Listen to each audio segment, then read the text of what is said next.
എല്ലാവർക്കും മാഗ്നമറ്റ മലയാളത്തിൻ്റെ പുതിയൊരു വീഡിയോയിലേക്ക് സ്വാഗതം. നമ്മുടെ CGL 2024 എക്സാമിൻ്റെ പോസ്റ്റ് പ്രിഫറൻസ് ഫോം, അതായത് option form for preference of office or department or ministry, അപ്പോൾ അത് നമുക്ക് ഔട്ടായിട്ടുണ്ട്. അത് 27-ാം തീയതി വരെയാണ് ലാസ്റ്റ് ഡേറ്റ് ഉള്ളത്. അപ്പോൾ നിങ്ങൾക്ക് സമയം ഇനിയൊരു 2 ദിവസം കൂടെ സമയമുണ്ട്. അപ്പോൾ ഒരിക്കലും ആദ്യമേ ചാടിക്കയറി ചെയ്യേണ്ട ആവശ്യമില്ല. ലാസ്റ്റ് ദിവസം ആവണ്ട, നിങ്ങൾ നാളെ 26-ാം തീയതി തന്നെ ഇത് ചെയ്യുക.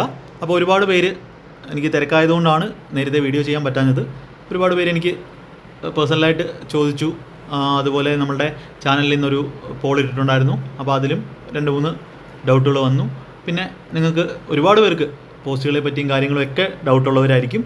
അപ്പോൾ അങ്ങനെയുള്ളവർക്ക് എന്തൊക്കെ കാര്യങ്ങൾ ശ്രദ്ധിക്കണം പോസ്റ്റ് പ്രിഫറൻസ് അപ്ലോഡ് ചെയ്യുന്ന സമയത്ത്, അതുപോലെ ഓരോ ജോലിയിലെയും പ്രോസ് ആൻഡ് കോൺസ് എന്തൊക്കെയാണ്, ഓരോ ജോലി എങ്ങനെയാണ്, മെയിനായിട്ടും നമ്മുടെ കേരളത്തിൽ കിട്ടാവുന്ന എല്ലാവർക്കും, നമ്മൾ മലയാളികളുടെ ഒരു പ്രത്യേകത എന്ന് പറഞ്ഞാൽ എന്താ, നമ്മൾ കേരളത്തിൽ തന്നെ ജോലി കിട്ടണം എന്നുള്ള രീതിയിൽ നിൽക്കുന്നവരാണ്.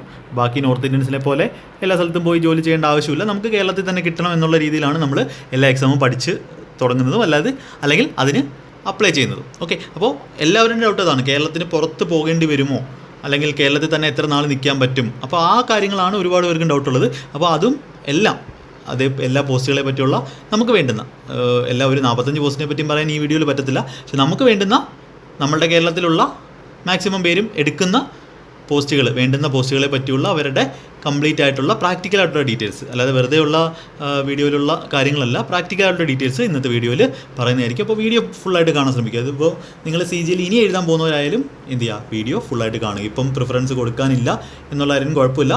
നിങ്ങൾക്ക് അടുത്ത എക്സാമിന് അല്ലെങ്കിൽ പഠിക്കുന്ന സമയത്ത് ഒരു ടാർഗറ്റ് വെച്ച് നിങ്ങൾക്ക് പഠിക്കാനുള്ള ഒരു ഒരു കാര്യം ഈ ഒരു വീഡിയോയിൽ നിന്നും കിട്ടും. അതുകൊണ്ട് മുഴുവനായിട്ട് വീഡിയോ കാണാൻ ശ്രമിക്കുക. അപ്പോൾ നമ്മുടെ പ്രിഫറൻസ് ഫോമിനെ പറ്റി ജസ്റ്റ് ഒന്ന് പറയാം. അപ്പോൾ ഇതിനകത്ത് ഓരോ പോസ്റ്റിനും ഓരോ കോഡുണ്ട്. അപ്പോൾ ആദ്യം അവർ ഇറക്കിയ സമയത്ത് ഒരു B34 എന്ന് പറയുന്ന കോഡ് 2 പോസ്റ്റിന് സെയിം വന്നു. അപ്പോൾ അത് റെക്ടിഫൈ ചെയ്ത് അവർ ഇറക്കിയിട്ടുണ്ട്. അപ്പോൾ നിങ്ങളുടെ നമ്മുടെ SSCയുടെ സൈറ്റിൽ മൈ ആപ്ലിക്കേഷൻ എന്ന് പറയുന്ന അതിൽ നിങ്ങൾക്ക് എന്ത് ചെയ്യാം, നിങ്ങളുടെ ഓപ്ഷൻ ഫോം അല്ലെങ്കിൽ പ്രിഫറൻസ് ഫോം കൊടുക്കാം. ഒരു പ്രശ്നം എന്ന് പറഞ്ഞാൽ ഇവന്മാർ മാർക്ക് തന്നിട്ടില്ല, അതായത് നോർമലൈസ്ഡ് മാർക്കോ ആൻസർ കീയോ ഫൈനൽ ആൻസർ കീയോ ഒന്നും തന്നിട്ടില്ല.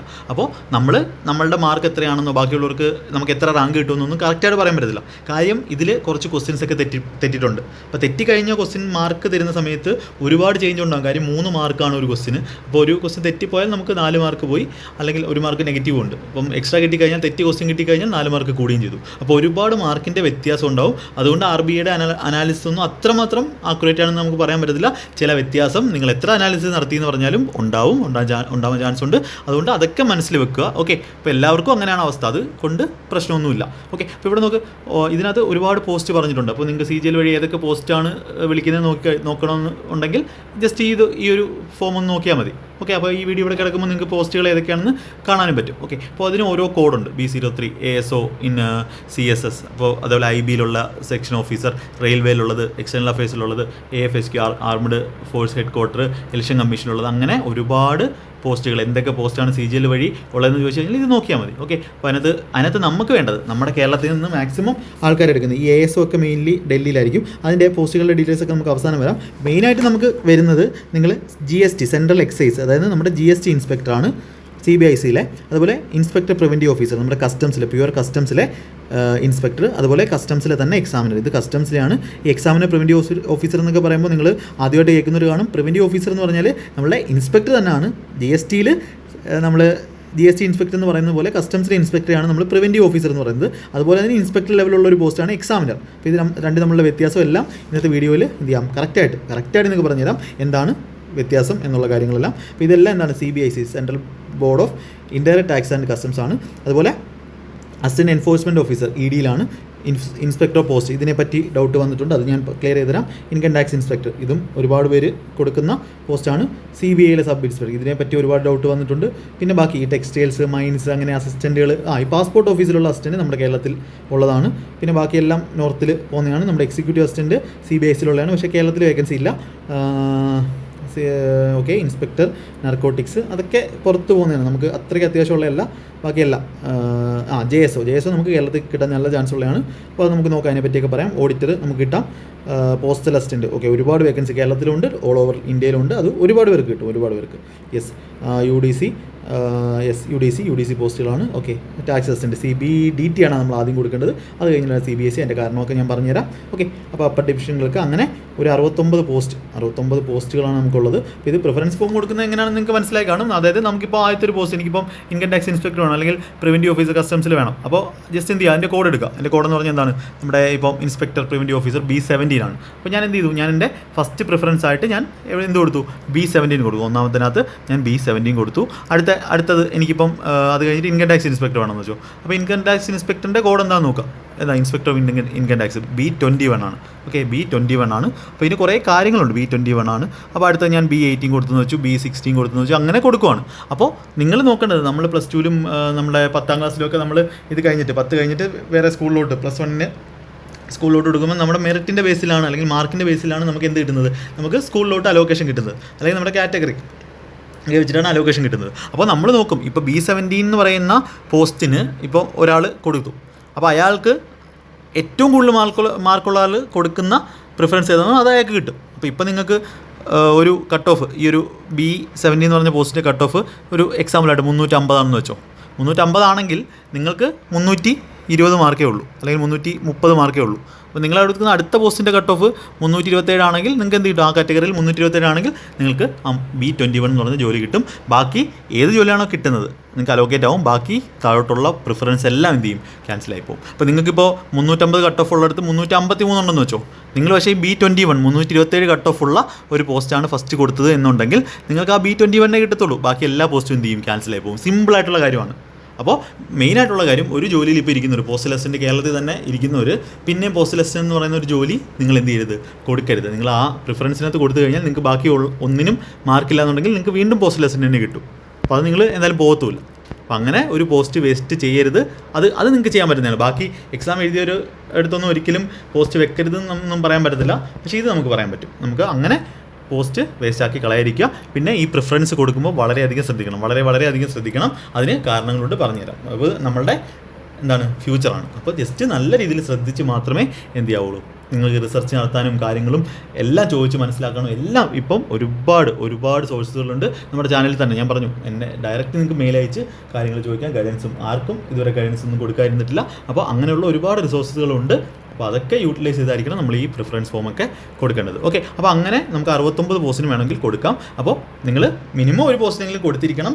പക്ഷേ ഓൾറെഡി ജോലിയിലുള്ളവർ അവർക്ക് വേണ്ടുന്ന ജോലികൾ മാത്രം, അതായത് മുന്നോട്ടുള്ള അല്ലെങ്കിൽ ഹയർ ആയിട്ടുള്ള നിങ്ങൾക്ക് ആവശ്യമുള്ള രീതിയിൽ, ഇപ്പോൾ ഹോം പോസ്റ്റിംഗ് ആണ് വേണമെങ്കിൽ, കേരളത്തിലോട്ട് വേണമെന്നുണ്ടെങ്കിൽ അതനുസരിച്ച് എന്ത് ചെയ്യുക, കൊടുക്കുക. അതെങ്ങനെ കൊടുക്കണമെന്നൊക്കെ പറയാം. ഇപ്പോൾ നിങ്ങൾക്ക് ഒരു ജോലി ഇല്ലാന്നുണ്ടെങ്കിൽ നിങ്ങൾ എല്ലാ പോസ്റ്റുകളും എന്ത് ചെയ്യണം, എല്ലാത്തിൻ്റെയും ഒരു കോഡെങ്കിലും നിങ്ങൾ എഴുതിയിരിക്കണം. കാര്യം ജോലി നമുക്ക് വളരെ ഇമ്പോർട്ടൻ്റ് ആണ്. ലൊക്കേഷനൊക്കെ പിന്നെയാണ് നമ്മൾ നോക്കേണ്ടത്. ഓക്കെ, അപ്പോൾ അതാണ് ജസ്റ്റ് പ്രിഫറൻസിനെ പറ്റി പറഞ്ഞത്. പിന്നെ ഡിക്ലറേഷനൂടെ കൊടുത്തു കഴിഞ്ഞാൽ, അക്സെപ്റ്റ് ചെയ്ത് കഴിഞ്ഞാൽ സബ്മിറ്റ് കൊടുക്കാൻ പറ്റും. പിന്നെ ഇത് ഓരോന്നിൻ്റെയും ഫൈനൽ വേക്കൻസിയാണ്, പോസ്റ്റ് വൈസ് വേക്കൻസിയാണ്. അപ്പോൾ ഇനി നമുക്ക് സ്റ്റേറ്റ് വൈസ് വേക്കൻസിയും നമുക്ക് വേണം.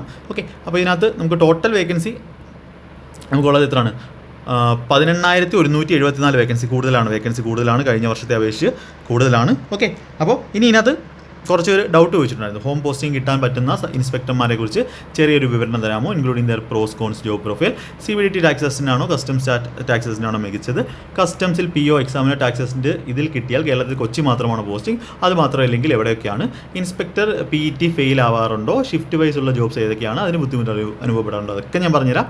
പോസ്റ്റൽ ഇൻസ്പെക്ടർ 60 വേക്കൻസി ഉണ്ട്, പക്ഷേ സ്റ്റേറ്റ് വൈസ് വേക്കൻസി ഇട്ടിട്ടില്ല. ഇതിൽ ടോപ്പ് 10 വെച്ചാൽ നല്ല തീരുമാനമാകുമോ. അതേപോലെ AEO in ED assistant enforcement officer, ED frequent transfer ആണോ, assistant in ED level 6 post ആകെ, അസിസ്റ്റൻ്റ് ഇൻ ED ലെവൽ 6 ആകെ 9 വേക്കൻസി ഉള്ളൂ. അത് വെച്ചാൽ കേരള, തമിഴ്നാട്, കേരള പോസ്റ്റ് സാധ്യതയുണ്ടോ. CAG ഓഡിറ്റർ 270+ ഉണ്ടെങ്കിലും സ്റ്റേറ്റ് വൈസ് പുറത്തു വിട്ടില്ല.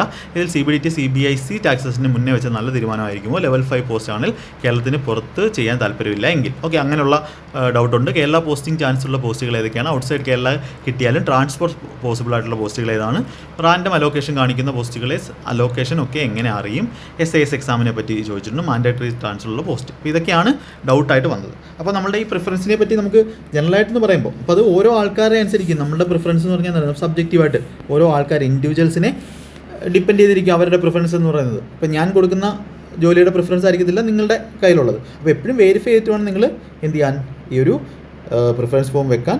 അല്ലാതെ ഓരോ സ്ഥലത്ത് നിന്ന് കിട്ടുന്ന ഇൻപുട്ട് മാത്രം നോക്കി നിങ്ങളുടെ താല്പര്യം എന്താണെന്ന് മനസ്സിലാക്കുക. നിങ്ങൾക്ക് ആ ഒരു ജോബ് നേച്ചർ നിങ്ങൾക്ക് അറിയാനായിട്ട് ഒരുപാട് വഴികളുണ്ട്. ആ നേച്ചർ അറിയാമെന്നുണ്ടെങ്കിൽ നിങ്ങൾ എന്ത് ചെയ്യുക, അതനുസരിച്ച് നിങ്ങളുടെ പ്രിഫറൻസ് വെക്കുക. അല്ലാതെ ആരെങ്കിലും പറയുന്നത് കേട്ടിട്ട് ഏതെങ്കിലും ഗ്രൂപ്പുകൾ, ഇപ്പം ചിലർക്ക് വേണ്ടുന്നത് ഒരു പ്രത്യേക പോസ്റ്റ് ആയിരിക്കും, അപ്പോൾ അതിന് നെഗറ്റീവായിട്ട് പറഞ്ഞാൽ അത് കൊള്ളില്ല, അല്ലെങ്കിൽ അത് ഇങ്ങനെയാണ്, അതിന് ചിലപ്പോൾ നിങ്ങൾക്ക് ഇത്ര മാർക്ക് താഴെ ഉള്ളവരാണെങ്കിൽ അത് കിട്ടില്ല എന്നൊക്കെ പറഞ്ഞ് ഒരുപാട് ഗ്രൂപ്പിൽ അങ്ങനെ പറഞ്ഞു കഴിഞ്ഞാൽ എന്ത് ചെയ്യരുത്, ഒരിക്കലും അത് വിശ്വസിക്കരുത്. അത് നിങ്ങളുടേതായിട്ടുള്ള അനാലിസിസ് നടത്തി അത് ഉറപ്പ് വരുത്തിയതിന് ശേഷം മാത്രമേ അങ്ങനെ ചെയ്യാവൂ. അല്ലെങ്കിൽ അതിൻ്റെ കട്ട് ഓഫ് കൂട്ടാൻ വേണ്ടി അല്ലെങ്കിൽ കുറയ്ക്കാൻ വേണ്ടി എന്ത് ചെയ്യാറുണ്ട്, ഇങ്ങനെ ചെയ്യാറുണ്ട്. അങ്ങനെയൊക്കെ ഗ്രൂപ്പുകളിലൊക്കെ ഉണ്ട്, മെയിനും ഹിന്ദി ഗ്രൂപ്പുകളിൽ കേട്ടോ. അപ്പോൾ വേറൊരു കാര്യം, ഫിസിക്കൽ സ്റ്റാൻഡേർഡ്സ്. അപ്പോൾ ഫിസിക്കൽ ആൻഡ് മെഡിക്കൽ സ്റ്റാൻഡേർഡ്സ് നോക്കി വേണം നിങ്ങൾ ചെയ്യാൻ. അപ്പോൾ ഈ കളർ ബ്ലൈൻഡ് എന്ന് പറയുന്ന ആ ഒരു പ്രശ്നം, ഇപ്പോൾ കളർ ബ്ലൈൻഡ്നെസ് GST മെയിനായിട്ട് നമ്മുടെ PO കസ്റ്റംസിലെ, അതേപോലെ എക്സാമിനർ, ഇതിന് അതേപോലെ എക്സിക്യൂട്ടീവ് അസിസ്റ്റൻറ്റും അങ്ങ് പറയുന്നുണ്ട്. അപ്പോൾ എക്സാമിനർ ഓക്കെ ഇത്ര മതി, എക്സാമിനർ. അപ്പോൾ ഇതിന് മെയിനായിട്ട് നമ്മുടെ IT ഇൻകം ടാക്സ് ഓഫീസ് ഇൻസ്പെക്ടറിന് ഒന്നുമില്ല, നിങ്ങൾ ഫിസിക്കൽ സ്റ്റാൻഡേർഡോ ഒന്നും ചോദിക്കുന്നില്ല, നോർമലായിട്ടുള്ള ഒരാളായാൽ മതി കേട്ടോ. ITIക്ക് ഒരു ഫിസിക്കൽ സ്റ്റാൻഡേർഡ്സോ ഒന്നുമില്ല. അപ്പോൾ അത് ഒരുപാട് പേര് ചോദിക്കുന്നുണ്ട്, എന്തെങ്കിലും ഫിസിക്കൽ സ്റ്റാൻഡേർഡ്സ് ഉണ്ടോ, എന്തെങ്കിലും ഓട്ടോ ചാട്ടോ ഒക്കെ ഉണ്ടോ? ഒന്നുമില്ല. ജസ്റ്റ് നിങ്ങൾ നോർമലായിട്ടുള്ളൊരു മനുഷ്യനായാൽ മതി. ഓക്കെ, അതായത് വേറെ ഓട്ടോ കാര്യങ്ങളോ ഒന്നുമില്ല, കണ്ണിൻ്റെ പ്രശ്നമോ കാര്യങ്ങളൊന്നുമില്ല. പക്ഷേ GST PO എക്സാമിനിൽ എന്ത് ചെയ്യണം, നിങ്ങൾ കളർ ബ്ലൈൻഡ്നെസ് എന്ത് ചെയ്തത് അവർ അനുവദിക്കുന്നില്ലെന്നാണ് പറയുന്നത്. പക്ഷേ എനിക്ക് അറിയാവുന്ന ഒരുപാട് പേര് കളർ ബ്ലൈൻഡ്നെസ് ഒന്നും ചെക്ക് ചെയ്യാറില്ല. സാധാരണ നമ്മുടെ ആ ഒരു മെഡിക്കൽ എന്ന് പറഞ്ഞാൽ ജസ്റ്റ് ഒരു ഡോക്ടറിൻ്റെ അടുത്ത് പോയിട്ട് അവർ നമ്മുടെ അടുത്ത് ചോദിക്കും, നിങ്ങൾ ഓക്കെ ആണോ എന്ന് ചോദിക്കും, ആണെങ്കിൽ ഓക്കെ. അപ്പോൾ അത് മെയിനായിട്ട് കസ്റ്റംസിലും GSTയിലും അങ്ങനെയൊക്കെ നടന്നിട്ടുണ്ട്. അല്ലാതെ നമ്മൾ ഹോസ്പിറ്റലിൽ പോയി ചെയ്യുന്ന സ്ഥലമുണ്ട്, അതൊക്കെ ഓരോ സ്ഥലങ്ങളെ ഡിപ്പെൻഡ് ചെയ്തിരിക്കും. ഓക്കെ, മറ്റേ എൻ്റെ മേലത്തുള്ള റിപ്ലൈ ഞാൻ തരാം. ജസ്റ്റ് ജനറലായിട്ടുള്ളൊരു കാര്യം ഞാൻ പറയുകയാണ്. പിന്നെ ജോബ് ലൊക്കേഷൻ വളരെ ഇമ്പോർട്ടൻ്റ് ആണ്. അപ്പോൾ നിങ്ങൾ ബാച്ചിലറായിട്ട് ഇരിക്കുമ്പോൾ നിങ്ങൾക്ക് കുഴപ്പമില്ല, പുറത്ത് ഔട്ട് ഓഫ് സ്റ്റേറ്റ് ഒന്നും പോയി നിൽക്കാൻ കുഴപ്പമില്ല. പക്ഷേ നമ്മൾ ഫാമിലിയൊക്കെ ആയി കഴിയുമ്പോൾ അത് എങ്ങനെയായിരിക്കും എന്നുള്ള കാര്യം ജസ്റ്റ് ഒന്ന് എന്ത് ചെയ്യുക, ആലോചിച്ചിട്ട് നിങ്ങൾ ആ ഒരു ജോബ് ലൊക്കേഷൻ അല്ലെങ്കിൽ ജോബ് സെലക്ട് ചെയ്യുക. ഓക്കെ, അപ്പോൾ ട്രാൻസ്ഫറും പ്രൊമോഷനും കാര്യങ്ങളും എല്ലാം അപ്പോൾ അതൊക്കെ നിങ്ങളുടെ ഓരോരുത്തർ, ചിലപ്പോൾ ചിലവർക്ക് ഔട്ട് ഓഫ് സ്റ്റേറ്റ് പോയാലും അവർക്ക് ശമ്പളം കൂടുതൽ വേണം എന്നുള്ള രീതിയിലായിരിക്കും. അപ്പോൾ ചിലർക്ക് നമുക്ക് ശമ്പളം വെച്ച് കുറഞ്ഞാലും നമുക്ക് വീടിനടുത്ത് നിന്നാൽ മതി എന്നുള്ള കാര്യം വരും. പിന്നെ പേ പ്രൊട്ടക്ഷൻ എന്ന് പറയുന്ന കാര്യമുണ്ട്. അതായത് നമ്മളൊരു സ്ഥലത്ത് നിന്ന് ഇപ്പോൾ നിങ്ങൾക്ക് ഒരു ഔട്ട് ഓഫ് സ്റ്റേറ്റ് ഒരു ജോലി കിട്ടി, ഇപ്പോൾ GST ഇൻസ്പെക്ടർ നിങ്ങൾക്ക് ചെന്നൈ കിട്ടിയെന്ന് വെച്ചോ. അപ്പോൾ അവിടെ നിങ്ങൾ ചെന്നൈ അല്ലെങ്കിൽ ദൂരമാണെന്ന് വെച്ചോ, നോർത്ത് കിട്ടാൻ പാടായിരിക്കും, അപ്പോൾ ദൂരെ കിട്ടിയെന്ന് വെച്ചോ, കേരളത്തിൽ കിട്ടാതെ ചെന്നൈ അല്ലെങ്കിൽ ബാംഗ്ലൂർ കിട്ടിയെന്ന് വെച്ചോ. അപ്പോൾ അങ്ങനെ ബാംഗ്ലൂർ കിട്ടി. അപ്പോൾ ബാംഗ്ലൂർ കിട്ടി 2 വർഷം നിങ്ങൾ അവിടുത്തെ കൺഫർമേഷൻ കഴിഞ്ഞു, അല്ലെങ്കിൽ അവിടെ സ്ഥിരമായി, പ്രൊബേഷൻ കഴിഞ്ഞ് കഴിഞ്ഞാൽ നിങ്ങൾക്ക് എന്ത് ചെയ്യാം, പേ പ്രൊട്ടക്ഷൻ എന്ന് പറയുന്നൊരു പരിപാടിയുണ്ട്. അപ്പോൾ പേ പ്രൊട്ടക്ഷൻ ചെയ്ത് കഴിഞ്ഞാൽ എന്ത് കിട്ടും, നിങ്ങൾക്ക് തിരിച്ചിപ്പോൾ ഇവിടെ പോസ്റ്റൽ അസിസ്റ്റൻ്റായിട്ട് നിങ്ങൾ വന്നു, അല്ലെങ്കിൽ വേറൊരു താഴെയുള്ള ജോലിയിലോട്ട് നിങ്ങൾ വന്നു, എന്നാലും നിങ്ങളുടെ ആ ഒരു ബേസിക് പേ എന്ത് ചെയ്യാൻ പറ്റും, ബേസിക് പേ നിങ്ങൾക്ക് സെയിം ആക്കി വെക്കാൻ പറ്റും. അതായത് ഹയർ ഗ്രേഡ് പേയിൽ വന്ന് നിങ്ങൾക്ക് ഇവിടെ ജോലി ചെയ്യാൻ പറ്റും. പക്ഷേ ഇൻക്രിമെൻ്റ് എന്ന് പറഞ്ഞാൽ എന്തായിരിക്കും, ഇൻക്രിമെൻ്റ് എന്ന് പറഞ്ഞാൽ ആ ഒരു പോസ്റ്റിന് എങ്ങനെയാണോ ഇൻക്രിമെൻറ്റ് പോകുന്നത് ആ ഒരു രീതിയിലായിരിക്കും പോകുന്നത്. ഓക്കെ, ആ ഒരു ലെവൽ റേഞ്ചിലേ എന്ത് ചെയ്യത്തുള്ളൂ, ഇൻക്രിമെൻറ്റ് പോകത്തുള്ളൂ. ബാക്കി ആ ഒരു ബേസിക് പേ നിങ്ങൾക്ക് പ്രൊട്ടക്ഷൻ ചെയ്യാൻ പറ്റും. പിന്നെ ലീൻ എന്ന് പറയുന്ന സംഭവമുണ്ട്, അതായത് 2 വർഷം കഴിഞ്ഞിട്ട് നിങ്ങൾക്ക് തിരിച്ച് പോകാം, എന്നിട്ട് 2 വർഷത്തേക്ക് നിങ്ങൾക്ക് വേണമെങ്കിൽ തിരിച്ച് പഴയ ജോലിയിലോട്ട് വരാം. പിന്നെ ആ ജോലിയുടെ സോഷ്യൽ റെസ്പെക്റ്റ് ഇപ്പോൾ നിങ്ങൾക്ക് എങ്ങനെയാണ്. ഇപ്പോൾ ഞാനൊരു എക്സാമ്പിൾ പറയാം, ഇപ്പോൾ നിങ്ങൾക്ക് ഡെസ്ക് ജോബ് മാത്രമാണ് വേണ്ടത്, അല്ലെങ്കിൽ കുറച്ച് അഡ്വഞ്ചറസ് ആയിട്ടുള്ള, അല്ലെങ്കിൽ കുറച്ച് യൂണിഫോം ആയിട്ടുള്ള പോസ്റ്റുകൾ വേണോ, കുറച്ച് ഫീൽഡും അതുപോലെ ഡെസ്ക് ജോബും അങ്ങനെയുള്ള ജോലികൾ വേണോ, അതൊക്കെ നിങ്ങൾക്ക് എന്ത് ചെയ്യണം, അതൊക്കെ ആലോചിച്ചിട്ട് വേണം കൊടുക്കാൻ വേണ്ടി. പക്ഷേ നമ്മൾ കേരളത്തിലുള്ളവർക്ക് അധികം അങ്ങനത്തെ ഉള്ള ഒരു ഓപ്ഷൻ ഇല്ല. വർക്ക് പ്രഷറും കാര്യങ്ങളൊക്കെ നോക്കണം. മെയിനായിട്ട് ഞാൻ പറയുന്നത് CBIയിലെയും CBI അതുപോലെ ED. അപ്പോൾ ഇവിടോട്ട് പോകുന്നത് CBIയിൽ സബ് ഇൻസ്പെക്ടറായിട്ടും EDയിലോട്ട് AEO അസിസ്റ്റൻറ്റ് എൻഫോഴ്സ്മെൻറ്റ് ഓഫീസറായിട്ടും പോകുന്നവർക്ക് കുറച്ച് ശ്രദ്ധിക്കണം. കാര്യം വർക്ക് ലോഡ് നല്ല കൂടുതലാണ്. CBIയിൽ നിന്നും റിസൈൻ ചെയ്ത് വന്ന ആൾക്കാരെ എനിക്കറിയാം. അപ്പോൾ അവർ പറയുന്നത്, എൻ്റെ കൂടെ അറിയാവുന്ന ഒരാൾ 6 വർഷം CBIയിൽ ജോലിയായിട്ട് വന്നതാണ്. CBIയിൽ SI ആയിട്ട് സബ് ഇൻസ്പെക്ടറായിട്ട് കയറി, പിന്നെ ഇൻസ്പെക്ടറായിട്ട് പ്രൊമോഷൻ കിട്ടിയിട്ട് കൊച്ചിൻ കസ്റ്റംസിൽ അല്ലെങ്കിൽ നമ്മുടെ കസ്റ്റംസിൽ എന്ത് ചെയ്തിട്ടുണ്ട്, ഇതായിട്ട് നമ്മുടെ എക്സാമിനറായിട്ട് ജോയിൻ ചെയ്ത ആളെ എനിക്കറിയാം. അപ്പോൾ അവിടെ പ്രശ്നം എന്ന് പറഞ്ഞാൽ എന്താ, ഇവിടെ വർക്ക് ലോഡ് നല്ല കൂടുതലാണ്. അപ്പോൾ പുള്ളിയുടെ ഒരു അഭിപ്രായത്തിൽ ഈ IPSകാർ, അതായത് ഈ പോലീസ് പോലാണ്, യൂണിഫോം ഇല്ലാത്ത പോലീസ് എന്നുള്ള രീതിയിലാണ്. അപ്പോൾ അവർ നല്ല ഹറാസ്മെൻ്റ് ഒക്കെ ഉണ്ട്. പിന്നെ വർക്ക് ലോഡുണ്ട്, അത്യാവശ്യം നല്ല രീതിയിൽ വർക്ക് ലോഡുണ്ട് CBIയിൽ. അതുപോലെ EDയിൽ പക്ഷേ നല്ല പ്രൊമോഷനാണ്, അടിപൊളി പ്രൊമോഷനാണ്. പെട്ടെന്ന് ഗ്രൂപ്പ് A ലെവലിലോട്ട് പെട്ടെന്ന് എത്താൻ പറ്റുന്ന ഒരു, നമ്മളിവിടെ സൂപ്രണ്ടും കാര്യങ്ങളൊക്കെ ആവുന്ന സമയത്ത്, ഇൻസ്പെക്ടർ സൂപ്രണ്ടും കാര്യങ്ങളൊക്കെ ആവുന്ന സമയത്ത് അവിടെ ഗ്രൂപ്പ് Aയിലോട്ടൊക്കെ ആവാൻ ഉള്ള രീതിയിൽ പ്രൊമോഷനുണ്ട്. പക്ഷേ ഓരോ 3 വർഷം കൂടുമ്പോഴും അവിടെ ട്രാൻസ്ഫർ ഉണ്ട്. അപ്പോൾ വർക്ക് കുറച്ച് കൂടുതലാണ്, പക്ഷേ നല്ല പവർഫുൾ ആയിട്ടുള്ള ജോലിയാണ്. CBI അല്ല ED. CBI അത്യാവശ്യം നല്ല വർക്ക് ലോഡാണ്. പവർഫുൾ ആണോ എന്ന് ചോദിച്ചാൽ നമ്മുടെ നിങ്ങൾക്കറിയാവുന്ന ആ ഒരു രീതിയിലുള്ള ഇൻവെസ്റ്റിഗേഷൻ കാര്യങ്ങളും ഒക്കെ തന്നെയാണ്. ഓക്കെ, അപ്പോൾ എങ്ങനെയാണ് നമ്മൾ അത് കൊടുക്കുന്നത് നോക്കി പിന്നെ സാലറി ലെവൽ നോക്കണം. സാലറി ലെവൽ ഇപ്പോൾ നമുക്ക് പ്രശ്നമില്ല. നോർത്ത് ഇന്ത്യക്കാർക്കാണ് ഈ ഗ്രേഡ് പേ. അവർ ചിലപ്പം ഈ ടാക്സ് അസിസ്റ്റൻ്റായിട്ട് നോർത്തിൽ നിൽക്കുന്നവർ കാണും. നമ്മുടെ കേരളത്തിൽ ഇപ്പോൾ ചെന്നൈയിലും ബാംഗ്ലൂരും ഒക്കെ GST ഇൻസ്പെക്ടർ കിട്ടാൻ മാർക്കുള്ളവർ എന്ത് ചെയ്യുന്ന, ഇപ്പോൾ ഡൽഹിയിലും അവിടെയൊക്കെ GST ഇൻസ്പെക്ടർ കിട്ടത്തില്ല. ഇപ്പോൾ നോർത്തിൽ ടാക്സ് അസിസ്റ്റൻ്റായിട്ട് 2400 ഗ്രേഡ് പേയിൽ ജോലി ചെയ്യുന്നവരുണ്ട്. ശമ്പളത്തിന് 10-40,000 രൂപയുടെ ഗ്രോസിൽ നല്ല വ്യത്യാസം വരും. 10-20,000 രൂപയുടെയെങ്കിലും വ്യത്യാസം വരും. അപ്പോൾ അങ്ങനെ ഉള്ള ജോലികളുണ്ട്. അപ്പോൾ അതുകൊണ്ട് അത് ശ്രദ്ധിച്ച് നോക്കണം. പക്ഷേ നമുക്കത് പ്രശ്നമില്ല. നമ്മൾ ആദ്യം ഇൻസ്പെക്ടർ ലെവൽ പോസ്റ്റുകൾ തന്നെ കൊടുക്കുന്നതായിരിക്കും ഏറ്റവും ബെറ്റർ എന്ന് പറയുന്നത്. ഓക്കെ, അല്ലാതെ വലിയ അങ്ങ് പ്രഷറോ കാര്യങ്ങളൊന്നുമില്ല നമ്മുടെ ഇവിടെ. ഓക്കെ, അതിനെപ്പറ്റിയെല്ലാം ഞാൻ പറയാം. പിന്നെ നമ്മളുടെ കമ്പ്യൂട്ടർ പ്രൊഫിഷ്യൻസി, അതായത് CPT വേണ്ടത്, പിന്നെ ടെസ്റ്റ് വേണ്ടത്. പണ്ട് CGL 2021 വരെ ഇത് സെപ്പറേറ്റ് ആയിരുന്നു. പിന്നെ അതർ ജോബുകൾ. അപ്പോൾ CPT എന്ന് പറയുന്ന ആ ഒരു ക്രൈറ്റീരിയയിൽ നമുക്ക് എന്ത് വേണം, മിനിമം കമ്പ്യൂട്ടറിന് 27 മാർക്കാണ് URന്, മറ്റേ നമുക്ക് 18 മതി അതർ പോസ്റ്റുകൾ. അപ്പോൾ എന്തായാലും നിങ്ങൾ ഈ ടൈപ്പിംഗ് ക്വാളിഫൈ ആയിരിക്കണം. ക്വാളിഫൈ ആവാതെ ഒരു രക്ഷയിൽ ഒരു പോസ്റ്റ് നിങ്ങൾക്ക് കിട്ടാൻ പോകുന്നില്ല. അപ്പോൾ അത് ചില പോസ്റ്റുകൾക്ക്, അതായത് നമ്മുടെ ഇൻസ്പെക്ടർ CBICയിലെ GST ഇൻസ്പെക്ടർ, കസ്റ്റംസിൽ PO, അതേപോലെ എക്സാമിനർ, അതേപോലെ കുറച്ച് സെക്ഷൻ ഓഫീസേഴ്സ്, ASO MEA, അതിനൊക്കെ എന്ത് വേണം, നിങ്ങളുടെ ഈ CPT, അതായത് 27 മാർക്ക് നിങ്ങൾ കമ്പ്യൂട്ടറിന് മിനിമം വാങ്ങിച്ചിരിക്കണം. ടൈപ്പിംഗ് അല്ല, നമ്മുടെ കമ്പ്യൂട്ടറിലുള്ള മാർക്ക്. അതൊക്കെ നിങ്ങൾക്ക് അറിയാമെങ്കിൽ നോക്കേണ്ട കാര്യമാണ്. പിന്നെ ക്രൂഷ്യൽ ഡേറ്റിൻ്റെ കാര്യം അറിയാം. ഓഗസ്റ്റ് 2024 ഓഗസ്റ്റ് 2024 മുന്നേ നിങ്ങൾക്ക് ഡിഗ്രി റിസൾട്ട് വന്നിരിക്കണം. ഓക്കെ, ഇതും കുറേ പേര് ചോദിക്കുന്നത്, റിസൾട്ട് വന്നിരിക്കണം. പ്രൊഫഷണൽ ആയിട്ടുള്ള സർട്ടിഫിക്കറ്റ് എങ്കിലും നിങ്ങൾക്ക് ഉണ്ടാക്കാൻ പറ്റണം. ഓക്കെ, അതുപോലെ OBCയുടെ ഒക്കെ സർട്ടിഫിക്കറ്റിൻ്റെ ഡേറ്റ് ഉണ്ട് 25/7/2024. ഇതിന് മുന്നേ 3 വർഷത്തിന് മുന്നേ എന്ത് ചെയ്യണം, എടുത്തിരിക്കണം. അതുപോലെ EWSനും ഈ ഒരു ഫൈനാൻഷ്യൽ ഇയറിലുള്ള ആ ഒരു സർട്ടിഫിക്കറ്റ് വേണം. ഓക്കെ, അതൊക്കെ നിങ്ങൾക്ക് അറിയാം. ഇപ്പോൾ വേക്കൻസി കൂടുതലാണ് എന്നുള്ള കാര്യം മനസ്സിലാക്കാം. Okay, yes. ഇപ്പോൾ കളർ ബ്ലൈൻഡ്നെസ് നമ്മുടെ IBയിൽ കളർ ബ്ലൈൻഡ്നെസ് ഉണ്ട്. അത് ഇടയ്ക്ക് എന്തോ പ്രശ്നം ഉണ്ടായിരുന്നു. പിന്നെ JSOക്ക് കളർ ബ്ലൈൻഡ്നെസ് ഒന്നുമില്ല. അങ്ങനെയുള്ള കുറച്ച് പോസ്റ്റുകളുണ്ട്. ഓക്കെ, അതൊക്കെ നിങ്ങൾ ആ നോട്ടിഫിക്കേഷനിൽ നോക്കുക, കളർ ബ്ലൈൻഡ്നെസ് അവൈലബിൾ ആണോ അല്ലെന്ന് ഉള്ളത്. പിന്നെ സ്റ്റേറ്റ് വൈസ് ആയിട്ടുള്ള വേക്കൻസിയിൽ നമുക്ക് വേണ്ടത് ഇപ്പോൾ CGDA ഓഡിറ്റർ നമുക്ക് കേരളത്തിൽ 0 ആണ്. നമ്മുടെ ജൂനിയർ അക്കൗണ്ട് പോസ്റ്റൽ ഡിപ്പാർട്ട്മെൻറ്റ് അതും 0 ആണ്. GST ഇൻസ്പെക്ടർ നമുക്ക് 93 വേക്കൻസി ഉണ്ട്. വളരെ വളരെ കൂടുതലാണ്. അടിപൊളി വേക്കൻസിയാണ്. URല്ല ടോട്ടൽ, അതിൽ 48 UR ഉണ്ട്. അപ്പോൾ 48 UR എന്ന് പറഞ്ഞാൽ നമുക്ക് കേരളത്തിൽ GST ഇൻസ്പെക്ടർ കിട്ടാൻ നല്ല ചാൻസ് ഉണ്ട്. നല്ല ചാൻസ് ഉള്ളതാണ്. അത് വിട്ടുകളയായിരിക്കുക. GST ഇൻസ്പെക്ടർ കേരളത്തിൽ കിട്ടാൻ നല്ല ചാൻസ് ഉണ്ട്. ബാക്കിയുള്ള വർഷങ്ങളെ അപേക്ഷിച്ച് അതിനേക്കാളും കൂടുതൽ ചാൻസ് നല്ല രീതിയിലുണ്ട്. കഴിഞ്ഞ വർഷങ്ങളിലൊക്കെ 1500 റാങ്കുള്ളവരാണ് കിട്ടിയിരുന്നെങ്കിൽ ഇപ്പോൾ അതിൻ്റെ ഇരട്ടി അല്ലെങ്കിൽ 2000, 3000 UR 3000, 3500 വരുന്നവർക്ക് വരെ 3000എങ്കിലും കിട്ടാൻ ചാൻസ് ഉണ്ട്. ഓക്കെ, അതൊന്ന് നോക്കിക്കോളാം, വളരെ ഇമ്പോർട്ടൻ്റ് ആണ്. പിന്നെ എക്സാമിനർ, നമ്മുടെ കസ്റ്റംസിലെ എക്സാമിനർ, അപ്പോൾ ആ പോസ്റ്റിനെ പറ്റി ഞാനൊന്ന് പറയാം. അത് അങ്ങനത്തുള്ള പോസ്റ്റുകളെ പറ്റി ഞാൻ ഡീറ്റെയിൽ ആയിട്ട് പറഞ്ഞുതരാം. എക്സാമിനർ നമുക്ക് ടോട്ടൽ 6 വേക്കൻസിയാണ് കേരളത്തിൽ ഉള്ളത്. UR 1 വേക്കൻസി ഉള്ളൂ. അതുപോലെ നമ്മുടെ PO customs inspector total 32 vacancy ഉണ്ട്. അതിൽ UR 10, OBC 4 വേക്കൻസിയാണുള്ളത്. URന് 10 വേക്കൻസി ഉള്ളൂ. പിന്നെ TA CBICയിലെ 46 വേക്കൻസി ഉണ്ട്. CBICയിൽ 46 വേക്കൻസി ഉണ്ട്. അതിൽ UR 7 വേക്കൻസിയാണുള്ളത്. ഓക്കെ, അപ്പോൾ എക്സിക്യൂട്ടീവ് അസിസ്റ്റൻറ്റ് നമ്മുടെ കസ്റ്റംസിൽ 1 വേക്കൻസി ഉണ്ട്. അതുപോലെ ചെന്നൈ CGSTയിൽ നല്ല വേക്കൻസി ഉണ്ട്. ഇപ്പോൾ നിങ്ങൾക്ക് കേരളം കിട്ടില്ല എന്നുണ്ടെങ്കിൽ ചെന്നൈ നിങ്ങൾക്ക് എന്ത് ചെയ്യാം, കിട്ടാൻ ചാൻസ് ഉണ്ട് GST ഇൻസ്പെക്ടർ. ഓക്കെ, ഇപ്പോൾ TA CBDT എന്ന് പറഞ്ഞാൽ എന്താ, നമ്മുടെ ഇൻകം ടാക്സിലെ ഡയറക്റ്റ് ടാക്സ്. അപ്പോൾ അതായിരിക്കണം ആദ്യം കൊടുക്കണം. അത് 109 വേക്കൻസി ഉണ്ട്. UR 33 വേക്കൻസി ഉണ്ട്. അതും കുഴപ്പമില്ല, അത്യാവശ്യം വേക്കൻസി ഉണ്ട്. ഓക്കെ, അത് നിങ്ങൾക്ക് കേരളത്തിൽ കിട്ടാൻ പറ്റിയ ഒരു പോസ്റ്റാണ്. അപ്പോൾ നിങ്ങളുടെ അതിനെപ്പറ്റി ഞാൻ പറയാം. പിന്നെ പോസ്റ്റൽ അസിസ്റ്റൻറ്റ് നല്ല വേക്കൻസി ഉണ്ട്. അത് വേക്കൻസി കൂടിയിട്ടുണ്ട്. ടോട്ടൽ 691 വേക്കൻസി കേരളത്തിൽ മാത്രമുണ്ട്. അതിൽ 205 വേക്കൻസി നമുക്ക് URനുണ്ട്. അതിൻ്റെ കാര്യവും ഞാൻ പറയാം കേട്ടോ. മറ്റേ ലിസ്റ്റിൽ നിന്ന് ഞാൻ എടുത്ത് പറയാം. ഓരോ പോസ്റ്റിൻ്റെ കാര്യങ്ങൾ ഞാൻ പറഞ്ഞുതരാം. ഓക്കെ, അപ്പോൾ ഇൻകം ടാക്സ് ഇൻസ്പെക്ടർ പ്രാവശ്യം കൂടുതലാണ്. 38 ടോട്ടൽ വേക്കൻസി ഉണ്ട് കേരളത്തിൽ.